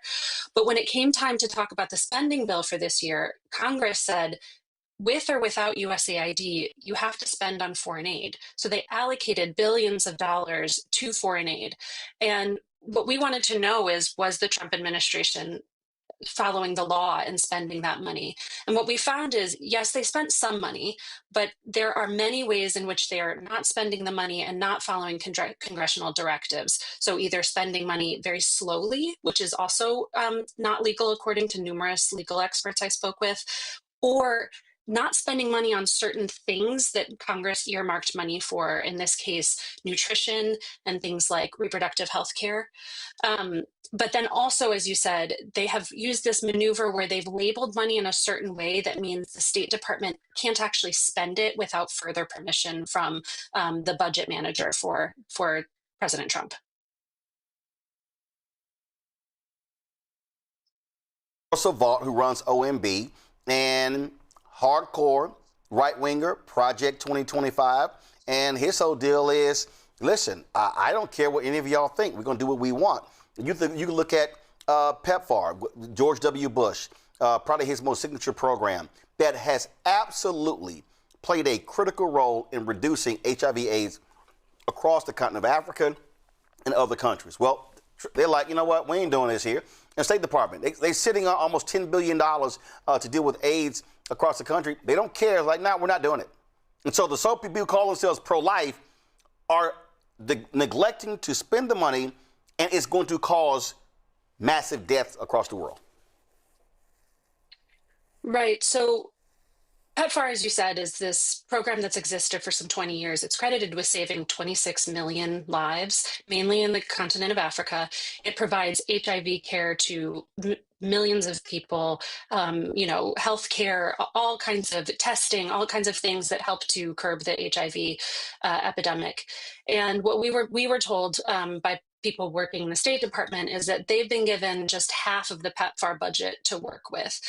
The administration has plans to spend some of this other money, but they haven't spent it. And we're coming up towards the end of the fiscal year, and people are very concerned that they're not going to be able to spend it in time before some of it expires.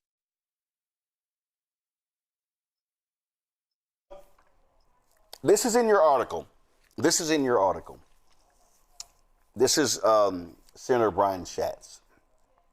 It's proof that there is still broad bipartisan support for America showing up in the world, helping people and working with our allies and partners on shared challenges, not just because it's the right thing to do, but because it directly benefits us. Now, what's interesting is he's a ranking member on the Senate Committee with Oversight of Foreign Aid, but the committee chair, South Carolina Senator Lindsey Graham, refused multiple requests for comments, and I'll say this, you don't have to. When you kiss so much Trump ass, it's no surprise he won't criticize him. And this right here, Anna Maria, is the problem.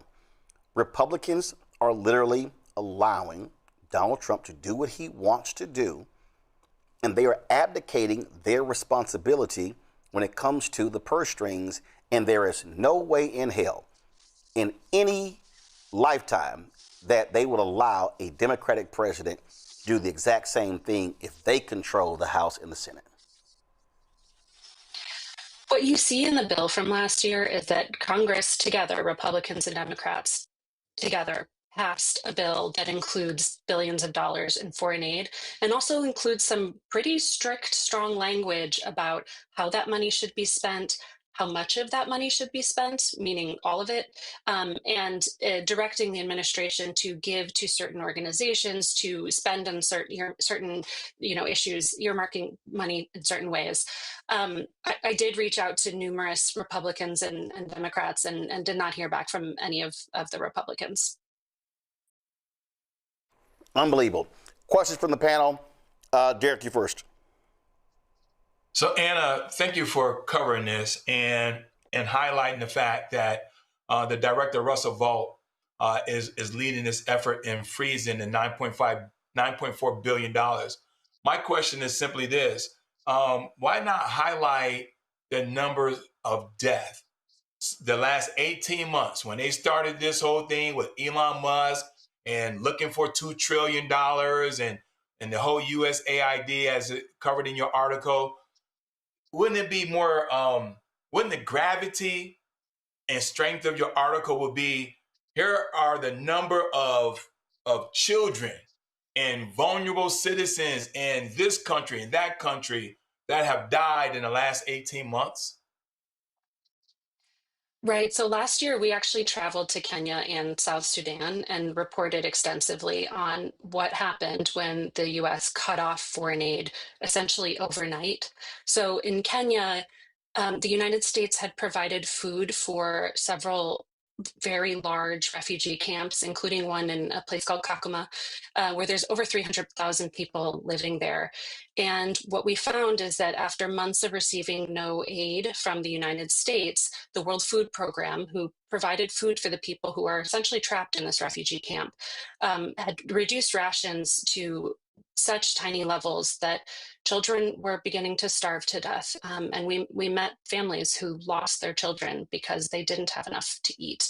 And then in South Sudan, we found that the US pulled funding right when the country was battling the largest cholera outbreak it's ever experienced.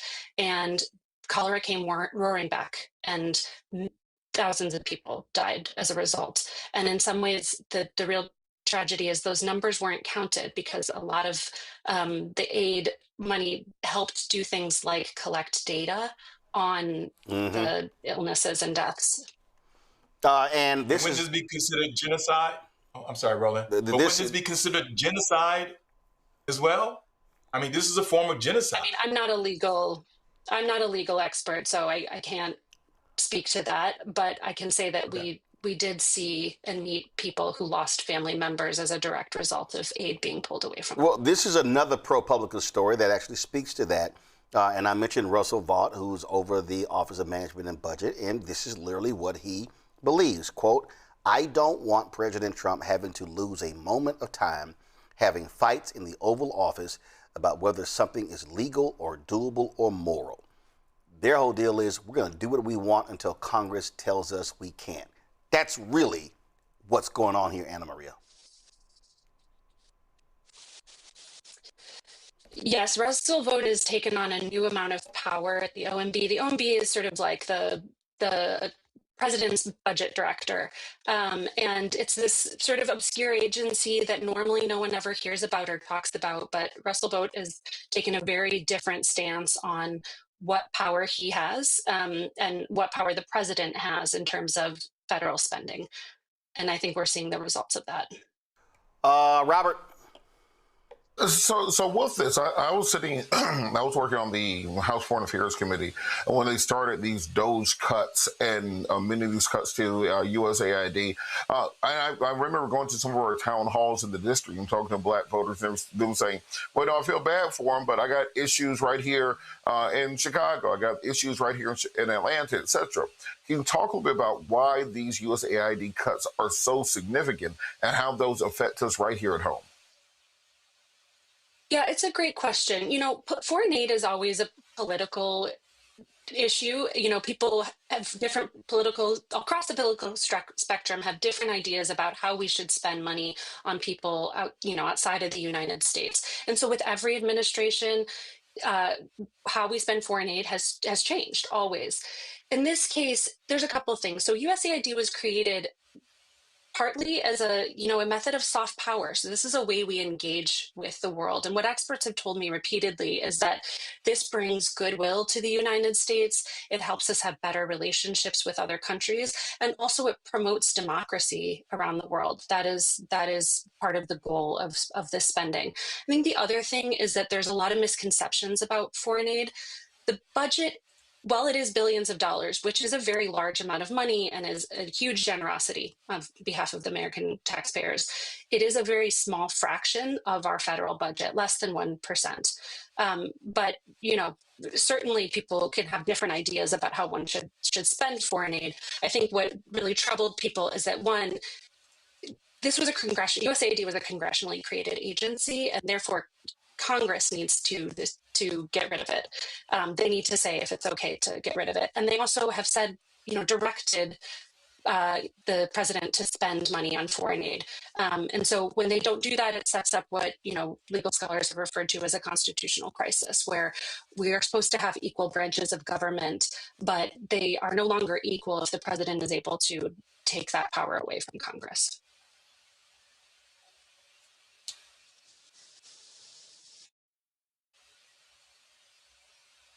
Jolanda?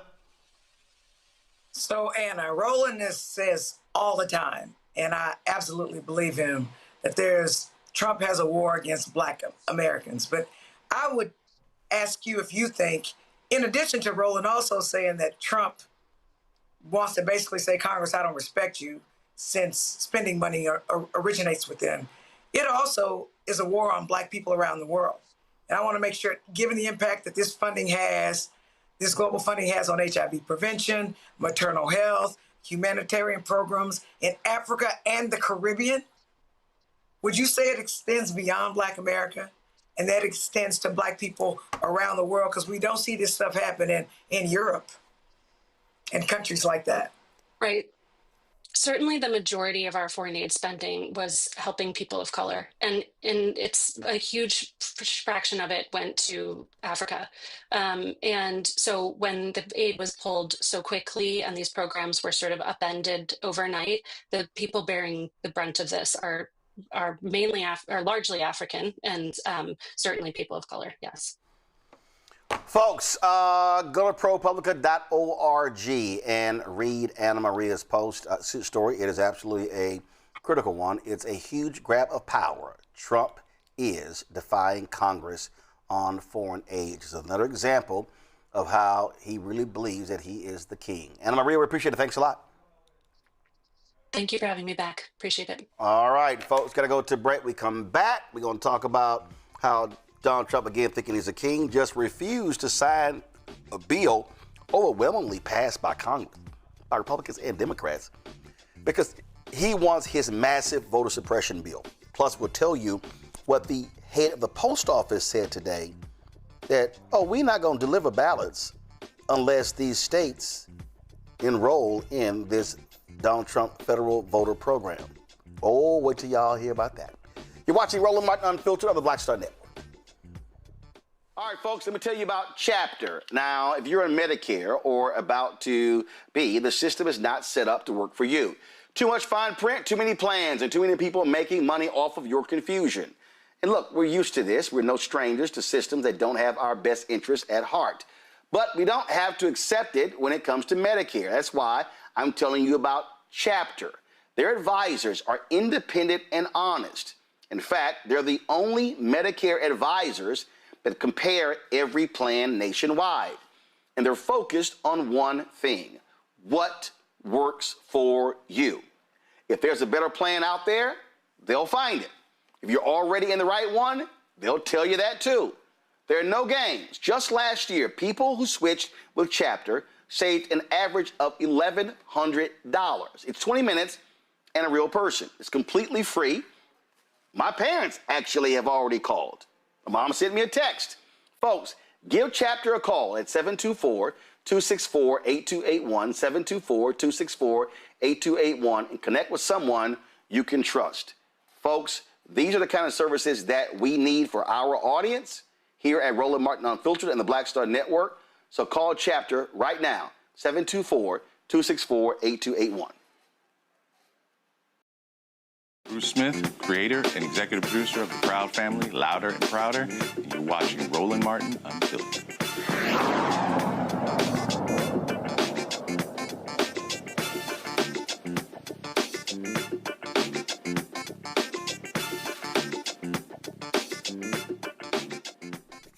Folks, time for Black Star Network headlines with Brittany Noble. An Ohio couple have filed a wrongful death lawsuit against Wilberforce University, a private HBCU, after their daughter died during a marching band hazing ritual. The suit was filed Wednesday by Jarian and Larisha Jackson, whose 18-year-old Savannah Jones died on April 30th. Their suit alleges that their daughter, a member of Wilberforce's Hounds of Sound marching band, died after participating in a ritual known as Turtle Crossing. It required her to drink an entire bottle of liquor while answering questions questions and riddles in a dorm room along with 10 other students. The filing states that Wilberforce knew or should have known about the hazing practices despite the school's alcohol-free and anti-hazing policies. And the parents of 21-year-old Boston Thomas, who died in May of 2024, have filed a federal lawsuit against officials in Cobb County saying one of its police officers used a dangerous maneuver that resulted in the death of their son. According to police, the Cobb County officer, Connor Jehan, had attempted to stop Thomas's Lexus just after 3 a.m. after noticing something wrong with his headlights and seeing him roll through a stop sign. But after Thomas sped off, the officer gave chase and eventually deployed what is known as a pit maneuver to bring the vehicle to a stop. The lawsuit claims that the officer violated department policy by so aggressively pursuing and stopping Thomas, who was not suspected of a serious violent crime. And a former Georgia Army sergeant has been sentenced to life in military prison for shootings that wounded 5 at a Georgia base. 29-year-old Sergeant Elias Radford was sentenced to life with the possibility of parole on Tuesday after being convicted of attempted murder. Army prosecutors accused Radford of targeting leaders of his supply unit when he opened fire with a personal handgun last August. He wounded 4 fellow soldiers and then his male fiancé, Raquan Smith.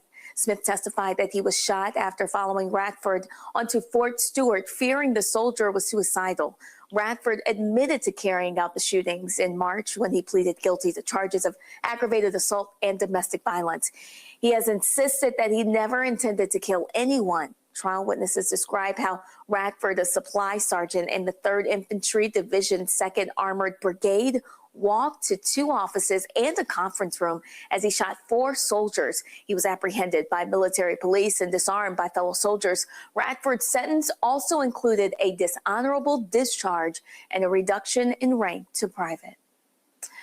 A popular Atlanta radio personality, Big Tigger, was arrested over the weekend on felony charges in Sandy Springs, Georgia. His real name is Darian Morgan, and he was charged with aggravated battery and 3rd-degree cruelty to children.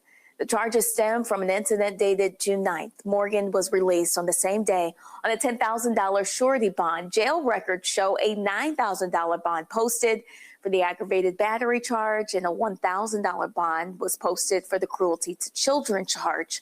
The 53-year-old is best known as a former host of BET's Rap City. He also serves as the official public address announcer and an in-game host for the Atlanta Hawks. A Black man in New Orleans has become the first person to be functionally cured of sickle cell disease. 23-year-old Daniel Cressy underwent gene therapy at Manning Family Children's Hospital for 2 years, and now the disease is no longer active in the system. Sickle cell disease, a blood disorder that affects primarily people of color. And now that Cressy is cured, he said he hopes to start a nonprofit to help other people going through the same difficult medical journey. Doctors said the therapy uses a patient's own stem cells and that they have been edited in a lab so that they no longer produce the defective cells that cause the disease. All right, folks, be sure to check out The Breakdown at Brittany Noble every day, noon Eastern, right here on the Black Star Network. Again, The Breakdown at Brittany Noble every day, noon Eastern on the Black Star Network. All right, let's go to North Carolina, where Republicans continue their shameful, despicable, utterly ridiculous shenanigans. The House in North Carolina overrode a veto from the Democratic governor when it comes to whether or not local law enforcement should be cooperating with ICE officials. Yep, they did that. They don't particularly like that you had black sheriffs saying no, they were not going to do anything with ICE. Now, that wasn't the only thing. They also voted this afternoon to override a series of bills that advanced the Trump agenda that had been previously vetoed by, yes, Democratic Governor Josh Stein. They voted to override the vetoes of 3 bills, ushering them into law. The first, again, I told you about the ICE agent bill. Now, the other one eliminates all diversity, equity, and inclusion policies from all of the state's public schools and public colleges. Now, I told y'all, we always talk about voting. And see, this is what happens when you have, in states, Republican supermajorities. Now, on our panel today, we've got 2 state representatives, Derek and Jolanda. how many times have I told y'all that we cannot act like those races don't matter? And you might be in a red state like Texas, a red state like Georgia. But here's the reality. Texas and Georgia really are not red states. Texas and Georgia are red states because those are the people that show up to vote. When you look at the numbers, there's no reason Texas should be a red state. There's no reason Republicans should control all statewide offices. But when you have folks who are not voting, when you have people who are not going to the polls, this is what you see. That's why you see this happen in North Carolina. People did not go to the polls in Louisiana when MAGA Governor Jeff Landry was elected. And guess what? As a result of that election, they got a supermajority in Louisiana, a supermajority in Florida. They broke the supermajority in Mississippi because they had to elect black folks to offices. And because of the Louisiana versus Calais decision, they're going to redraw those lines, and then they're going to get their supermajority back. And so this is what drives me crazy. Derek, I'll start with you. When we're talking about local politics and state politics, so much attention is spent, obviously, on presidential, all the attention, all the money. And then in off years, U.S. Senate races, gubernatorial races. But what people need to see, this is an example of what happens on the state level. Y'all are there. Listen, them Republicans in Georgia, they got that ass lit up last week, and they were like, yeah, we really shouldn't. We're going to back off redrawing these lines. Because it dawned on them, a lot of them could be in trouble if you start redrawing those lines, okay? Now, in Texas, they redrew those lines, and hopefully, folk going to make them pay at the ballot box in November. We'll see. But this is why I keep saying we can't ignore these state races, because if you let folk have complete control over state policy, now what then happens? You got happening on federal, now you got happening on the state level. And then you got these state people saying they can, not in Tennessee, they passing laws telling Memphis what they can do, Nashville what they can do, because they have that state power. You know, Roland, listen, I'm waiting for you to come out with a book. I know you. I got your other two books. No. Actually, the book comes out in February. Okay. I'm editing it as we speak, and we'll be pre-selling it in September. So yeah, we work on it as we speak. Well, you know, I'm gonna get my pre-advanced copy, my dear brother. But you covered races in Georgia in particular, and you already know that Georgia is not a red state, as you already stated. And when Republicans asked us last week, when we had this special session to reconvene, to redistrict, we can show you better, we can tell you. And they backed down. Now, what they did not say, Roland, last week, they said, we ain't gonna do it right now. They didn't say we're not gonna do it in 2026. And the reason why I truly believe they're gonna do another special session this year, because we're realizing, the voters are realizing that they have power. You all know I ran for governor. I came up short, but Keisha Lance Bottom is our Democratic nominee. She only needs 2 million votes, Roland. We have 2.5 million registered black voters. Let me say this again. You need 2 million votes to become governor in Georgia. You need 2 million votes to become a United States Senator like Warnock. You need 2 million votes to become a United States Senator like Ossoff. We're not a red state. And so when folks say, Georgia, you're a red state, I said, no, we got 2 United States Senators. One's a black man, the other one's a Jew. It's about voter turnout. And I'm not saying we don't need our allies in our coalition, much like Texas. But what I am saying, that we have the votes that we need. And if we have the turnout that we're expecting across all of Georgia, we will win from governor, lieutenant governor, secretary of state, attorney general, so on and so forth. We got the right nominees. We just need the turnout. And then last least, I would say this too. Unfortunately, the Democratic Party as a whole, Roland, they do not invest in us. That's our problem. They don't invest in black media. They do not invest in those grassroots organizations that know how to mobilize and organize, like Cliff and those that have been on your show, Black Voters Matters. We just need the investment to do what we need to do to deliver what the Democratic Party is asking us to do. We got the voters. We just got to need the investment and get the word out, and then turn out on November 3rd of this year, and we would turn Georgia blue. Yolanda, tomorrow I'll be talking with Ashley Etienne. She co-wrote a piece in the Houston Chronicle talking about the need for investment and laid out the number of people in Texas, black voters who did not vote in the last election. But the thing here is, I'm not talking about the Democratic Party and what they should do. What I'm saying, what we as black people have to do. See, I get parties, I get campaigns, I get resources. That's one of the reasons why I keep saying what we have to do is also reinvest in ourselves. And what we have to recognize is that if Republicans do not have a supermajority in a state, they cannot pass anti-black legislation. And so that's why, and again, I absolutely agree with Derek 100% about the need for more investment and more energy being put in. What I'm saying to our people is that we have to be recognizing that when we deny them from being able to completely control the legislature, that we're also protecting ourselves. I agree with that, Roland, but you're making this super simple, and it just ain't. So Well, Joe Manchin always said you got to put it where the ghost can get it. So I try to make it. I try to make it as super simple as possible. Okay, so let me be clear. First of all, a bunch of black people are hurting. We are hurting. So people need to invest in GOTV. Like, they just need to do that.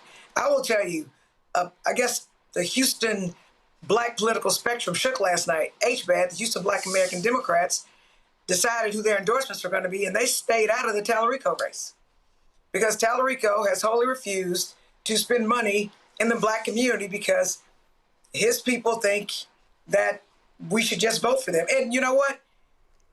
We should do anything, I mean, I guess in an ideal world, except for I don't live in the world that I want it to be. I deal with the world that is. And when you are hurting, and when Republicans are in office and Democrats are in office, and you're still always at the bottom of the bucket, you're like, well, why should I do this?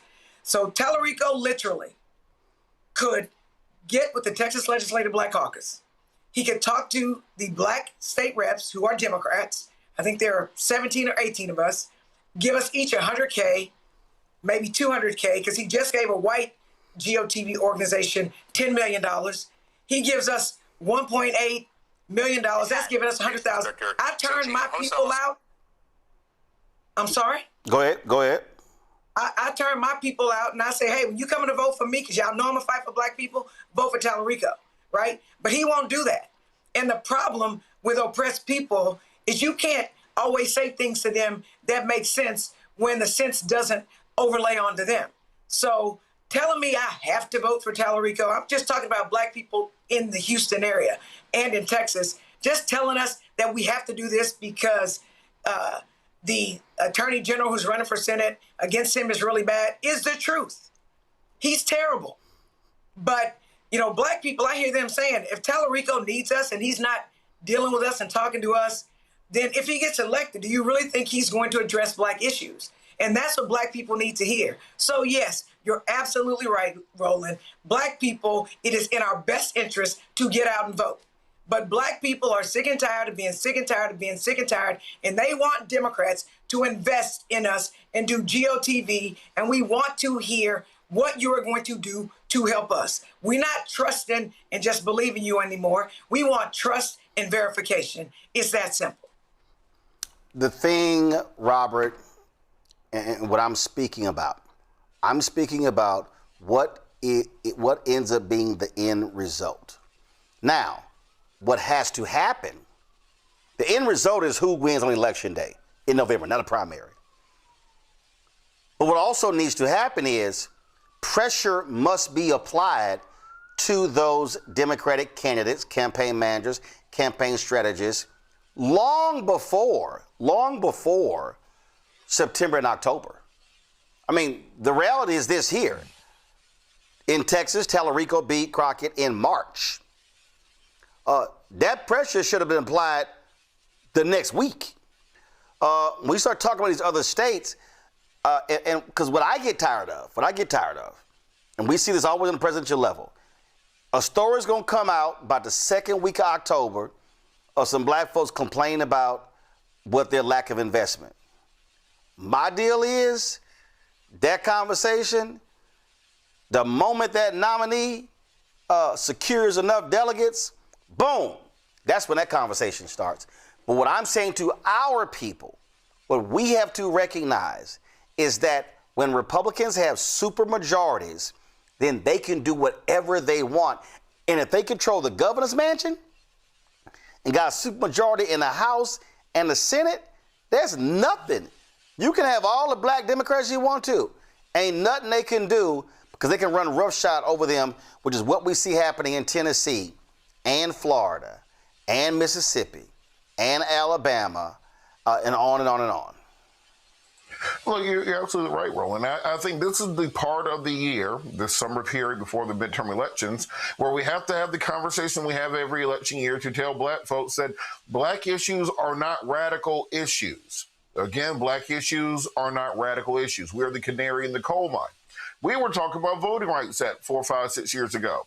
Now, all of a sudden, all the white consultants have realized maybe we should have done something to pass the Voting Rights Act while Joe Biden was president. Maybe we should have pushed that onto the back burner and said we'll get to it later while we deal with the issues we deem to be more mainstream right now. On that point, when we have black candidates or we have progressive candidates who start talking about black issues, the number one thing that you will hear from the consultant class of the Democratic Party is, well, those are far too radical issues. You can't talk about reparations. You can't talk about criminal justice reform. You can't talk about rebuilding the black family. Those things will scare away the suburban white people, and they won't turn out to win, and then we will lose. I posit this to you who may be listening. President Trump has talked about making Canada the 51st state, invading Greenland, rebuilding the reflecting pool, spending $1 billion on a ballroom. He said he was going to take over the Strait of Hormuz. He kidnapped the president of Venezuela. This is all to say, the concept of radical policies don't exist anymore, and you have to put forward policies that talk to and motivate your base. If you want black people turning out at Obama 2012, Biden 2020 numbers that you will need to overcome Republican gerrymandering, you're going to have to put policies forward that motivate black people to show up. You can't just say Republicans are racist.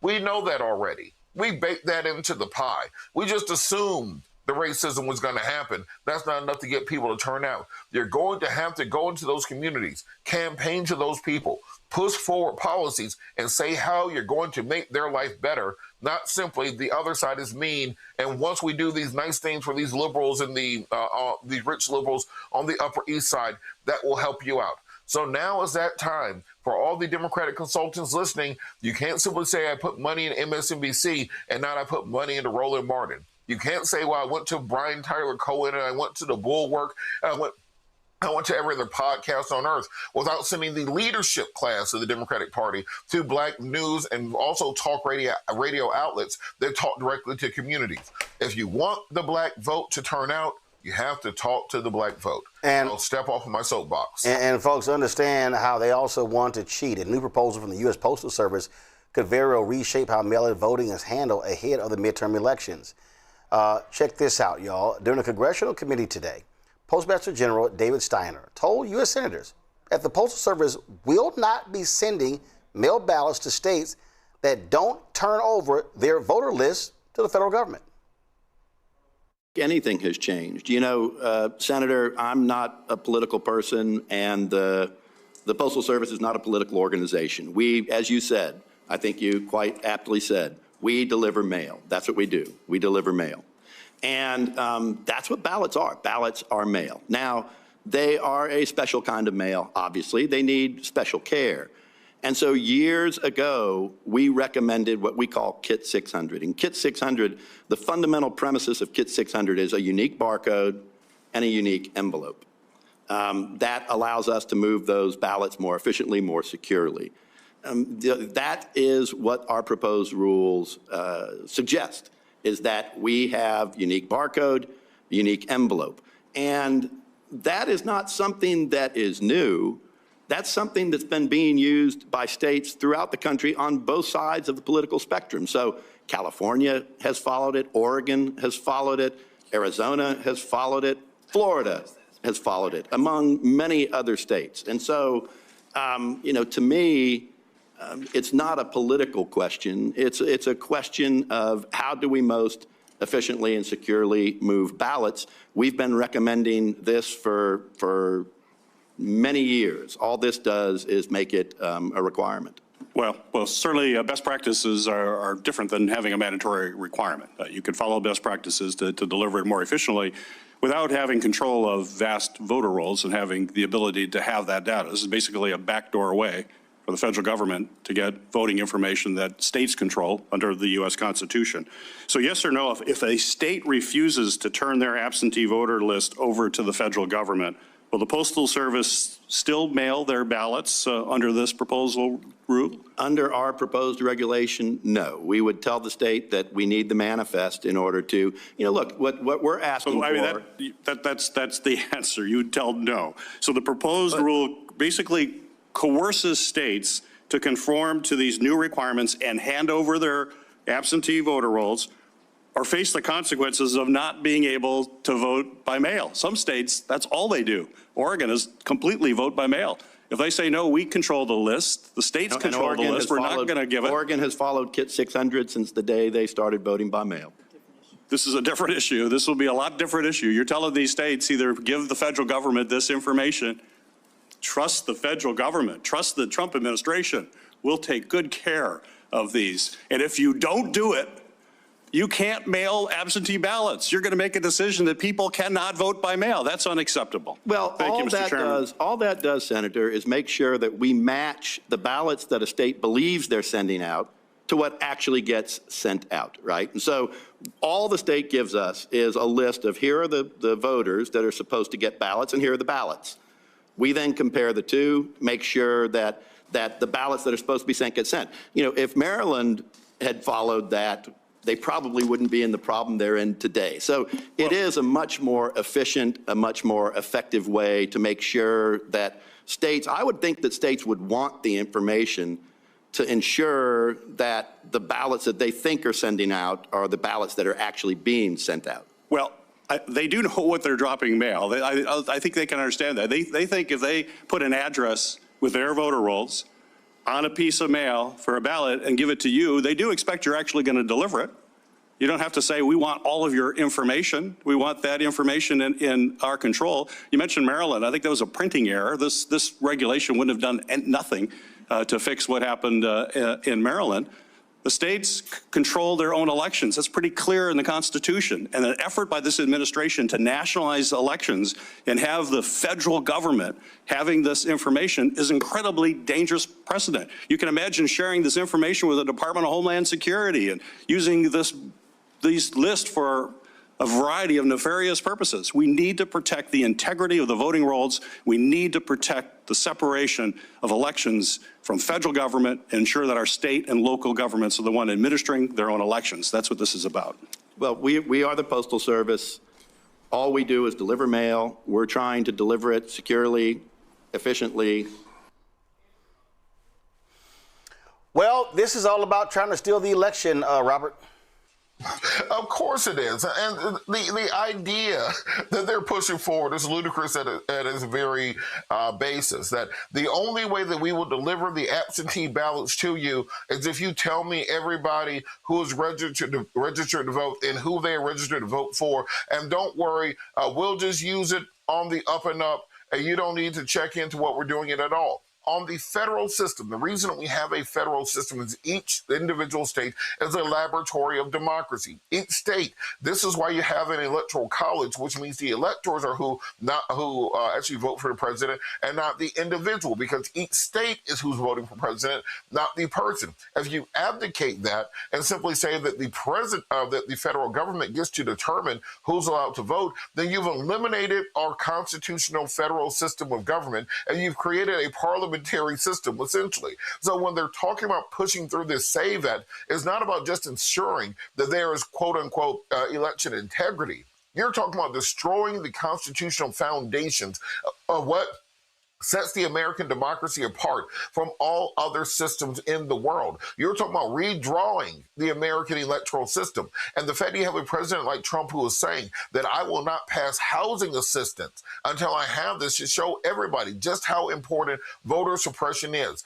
As Reverend Jackson told me for 20 years, when the rules are fair, the score is public, and everyone has an equal playing field, we win. This is why they're trying to change the rules under our feet, because they cannot win a fair fight against the American people.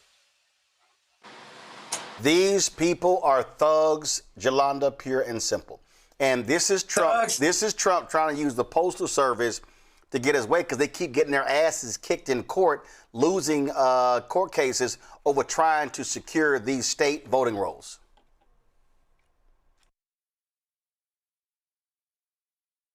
They are thugs and thieves because they're trying to steal our votes.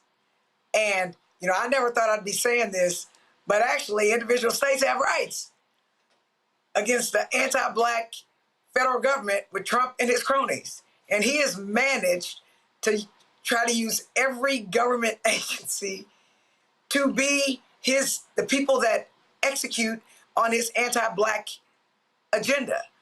And let me be clear, I don't trust the Trump administration with anything related to me. I don't trust the Trump administration with anything with anything related to people in my family who are immigrants, because they will be deporting people. They will be finding people to target like they did back with McCarthyism. That is what Trump wants to do. And he is using the Postal Service, or at least trying to use the Postal Service, to extort us from our mail ballots. And there are some people who literally can't go to the poll. The only way that they can exercise their right to vote is through the mail. And you are, I would argue, discriminating against some people who are disabled. That's against the United States Constitution. But Trump has never cared about the Constitution. He has never cared about us. And the reason why Republicans have targeted mail-in ballots is because Democrats in the past have been really good at using them and defeating Republicans. And if they control the Postal Service, then they can control whose votes get counted and whose votes don't, which is exactly why each state needs to control its local election, and they need to decide where the ballots are mailed to. And the federal government, the post office, needs to respect states' rights and mail the ballots to where the states say they should go. It's that plain. It's that simple. We will not have our votes taken by mail because Trump is trying to steal these damn midterm elections. Derek? So they want to do gerrymandering. They want to do the SAVE Act so women don't vote. Now it's absentee ballots. Let me just tell you who used the absentee ballots here in Georgia. 75% of those who use the absentee ballots, military, the disabled, senior citizens, and college students. Let's just break this down, Roland. And so you want to, they want to negatively use the Postal Service to require voting rolls, our private, sensitive information, so they can strategize to negatively impact the military, senior citizens, the disabled, and college students. So they're trying to cheat the win. There's nowhere in our society where we explain my 7 children, my 4 daughters, my 3 sons that play sports, that you got to cheat to win. So here they are in broad daylight. But again, Roland, I'm going to say this till I'm blue in the face. They prescribe this, is all in writing in Project 2025. So they're openly telling us in our face what they're going to do. The question is, are we going to allow them to do it? Well, That's the question. Well, speaking of allowing, dumbass Donald Trump he's so desperate for his voter suppression bill, the SAVE Act, he chose to cancel a signing today of a bill that will tackle housing in this country that was passed huge numbers in the House and the Senate. That's right. Republicans and Democrats were preparing for this big signing. And then he said, no, I ain't coming. I ain't coming until y'all pass the SAVE Act. And the Republicans are like, dude, we don't have the votes for this. What the hell are you talking about? So we can't sit here and pass the SAVE Act. The votes are not there. But he wants this. He's used this tactic before, saying that he was not going to put up a couple of his nominations. First of all, he pulled the confirmation here for the Director of National Intelligence for the very same reason. And so this set off fury all across Capitol Hill. Here's this idiot explaining why he did it. Every election is important. We're doing very well. They want a lot of communists to come in. I'm saying it a little bit differently, but the people that they're pushing are communists, and this country is not going to have communists. Thank you. Is your move to cancel the housing bill going to work? We're staying, guys. We're holding. I think we had a really great meeting, and we're very proud of the party. We like our leader. We like everybody really in the room. I don't like a few people, but that's okay. I think you know who they are. Who are the ones? I'll give you that information someday. But for the most part, we have a really well-unified party. And I said it very strongly. We have the hottest country anywhere in the world. We're the most powerful, we're the smartest, we're the most respected. 2 years ago, we were a laughing stock all over the world. We had a terrible group of people representing us. Every leader, just lift G7, every leader, and we had a lot of people in addition to G7, as you know, came. Everyone said, what we've done in a year and a half is a miracle. We're the hottest country in the world, and we want to keep it that way. We have more factories being built right now than we have at any point, at any time in the history of our country. And all of those factories are opening up soon. It's all jobs. And our job numbers are incredible anyway. I see that oil just broke the $70 number. Who would have thought that was going to happen? And that's during the war. And Iran is being very nice. They're agreeing to everything that I want. And they have to. Otherwise, we just go back and do what we have to do. Now, Mike Johnson, the Speaker of the House, pretty much a weasel. This is what he had to say. Yeah, my reaction is, the truth of the matter, I spoke to the President for 20 minutes before I went in and gave that rousing speech to the House Republicans this morning. He and I have talked about this a lot. He has expressed the priority and the preference of the Save America Act. We share that. We passed it 3 times in the House. The latest version was passed a few months ago, and it has proof of citizenship to register to vote and the proof of showing a photo ID when you show up to vote. Basic issues that 90% of Americans agree. 70% of Democrats think you ought to have a photo ID to vote. And citizenship to vote in an American election is already in the law. But we have to enforce it because you've got a few blue states that don't do that. The President believes in election integrity. He talks about it all the time, and we do as well. In act and deed, we have stood for that. We've passed the Save America Act again. Here's this. Let me finish this. This is very important. That is the top priority, because if you do not have safe elections in this grand experiment in self-governance that we have in a constitutional republic, you don't have anything.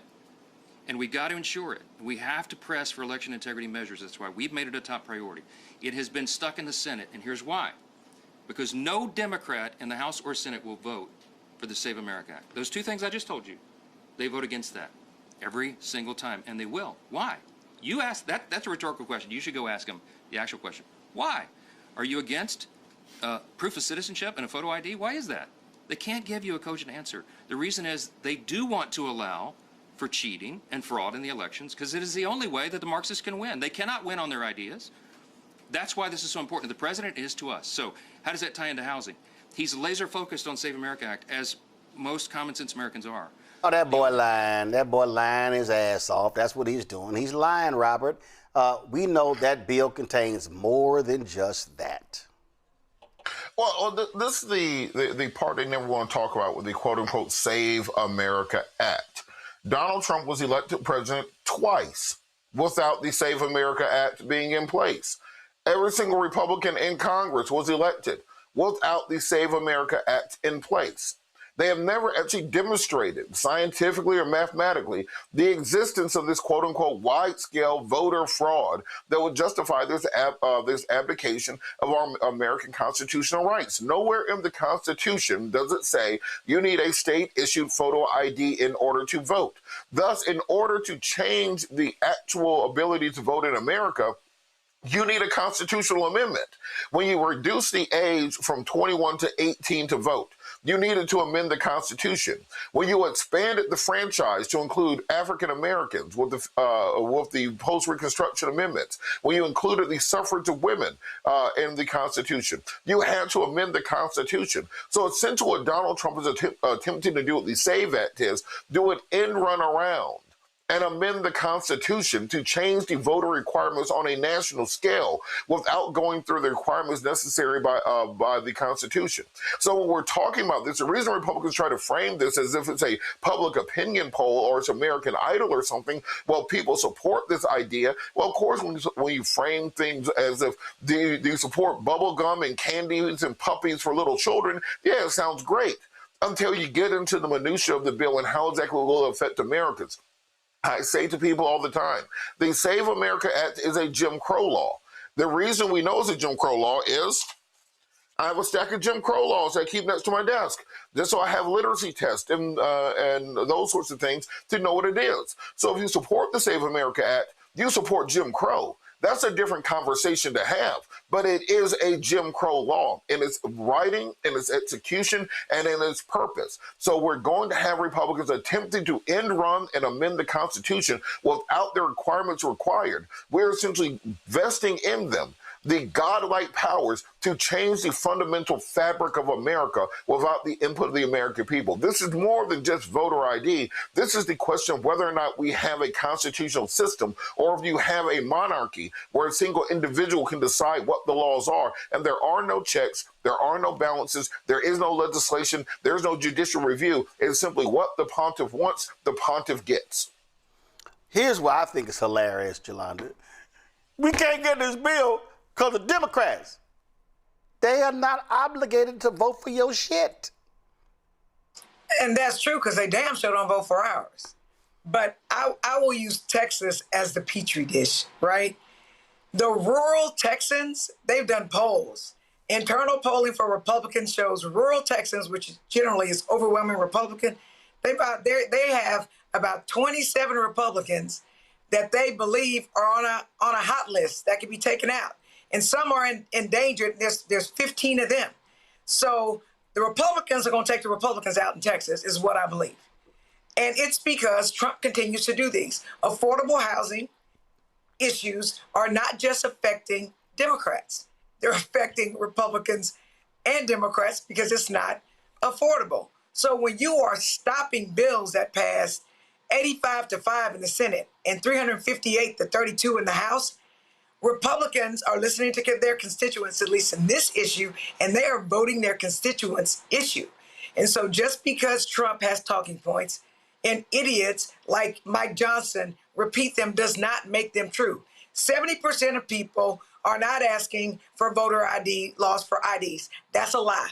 We got people in Houston that use their light bills. Some people don't have IDs. Some people weren't born in hospitals. My son was born in Europe. He has a certificate of birth abroad. That's not an ID, like that they are saying you have to use. And so they are whining. We're not falling for it. And I'm hopeful and I believe that Trump is pissing off enough Republicans that they are going to be the people that turn on him. That's what I believe, especially in rural areas that are solidly Republican in Texas. And if that holds true across the country, I think that Democrats will take back the House and we'll be able to stave off all these oppressive and I think pre-Jim Crow laws they're trying to take us back to. Well, all them broke-ass white folks who voted, I see they crying all over social media. We expect all this. You should listen to black people, Derek, because we tried to tell you. Listen, not only did we try to tell them, but we told them that this was going to happen. We told them this was going to happen, but everybody kept saying the same thing. Well, we survived this first term. We should be able to survive his second term. And I keep telling them, the second term is not like the first term. The guardrails are not there. Congress are MIA, missing in action. They're not effectively doing their job. They're not doing the oversighting as they should and putting the checks and the balance back where they need to be in that Oval Office. Here are the 2 points I'll make, and I'll just get off of my soapbox. The SAVE Act is wrong to begin with. Roland, you and I both know that 72% of the women that get married in this country, they change their last name. In the SAVE Act, when you read the devil's in the detail, it says that you need to have the same name that's on your birth certificate. That negatively impacts women, white women, black women, Asian women. So the SAVE Act is wrong on its face. 27% of our population, Roland, have a passport. That's it. So that means the documents that they're saying that validates if you are a citizen of this country, the birth certificate and the passport, that's going to impact a significant number of urban, suburban, rural, white and black, old and young. The second point I would say, this bill, what makes it so hard, it not only impacts the working class families, the middle class families, but the military veterans too. And so the Republicans that often talk about how patriotic they are and how they support veterans, this bill negatively impacts them. And so the guy that makes up numbers and talk about the price of oil and gas and everything, he's missing the point, and they're going to see this come November 3rd, that those who are in the deep rural areas, as my dear sister just said, in Texas, they're going to see a blue wave running across the southern states because of what this guy is doing. It's impacting them too. Folk, you got to show up for that to happen. All right. Let me thank Jolanda. Let me thank Robert. Let me thank Derek for being on today's show. I certainly appreciate it. Thank you so very much. All right, folks, you see I'm sitting there rocking the Southern University, the Jaguars polo, so I want to shout out Southern University in Baton Rouge. All right, folks, that is it for us. Don't forget to support the work that we do. Join our Bring the Funk fan club. Your dollars make it possible for us to cover the stories that are critically important. If you want to contribute to our show via Cash App, use the Stripe QR code. You see it right here. Use that also for credit cards as well. Checks and money order. Make it payable to Roland Martin Unfiltered, P.O. Box 57196. Washington, D.C., 20037 0196. Come on, switch it. Thank you. Come on, y'all, wake up in there. PayPal, R. Martin Unfiltered, Venmo, RM Unfiltered, Zelle, Roland at RolandSMartin.com, Roland at RolandMartinUnfiltered.com. Download the Black Star Network app, Apple phone, Android phone, Apple TV, Android TV, Roku, Amazon Fire TV, Samsung Smart TV. Be sure to get our Roland Martin Unfiltered swag. Get the swag at shopblackstarnetwork.com, shopblackstarnetwork.com. And so again, we got hats and T-shirts and hoodies and all that good stuff. So again, you got get all of that.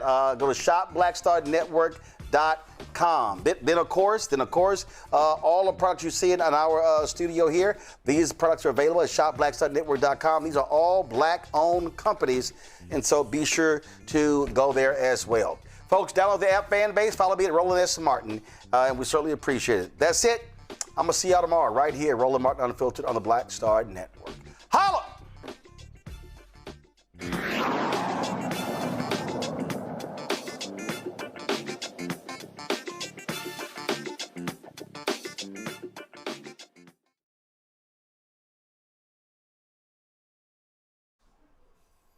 And I just haven't taken it to the cash register yet. I guess I could say the same thing, considering I'm the one who's holding it.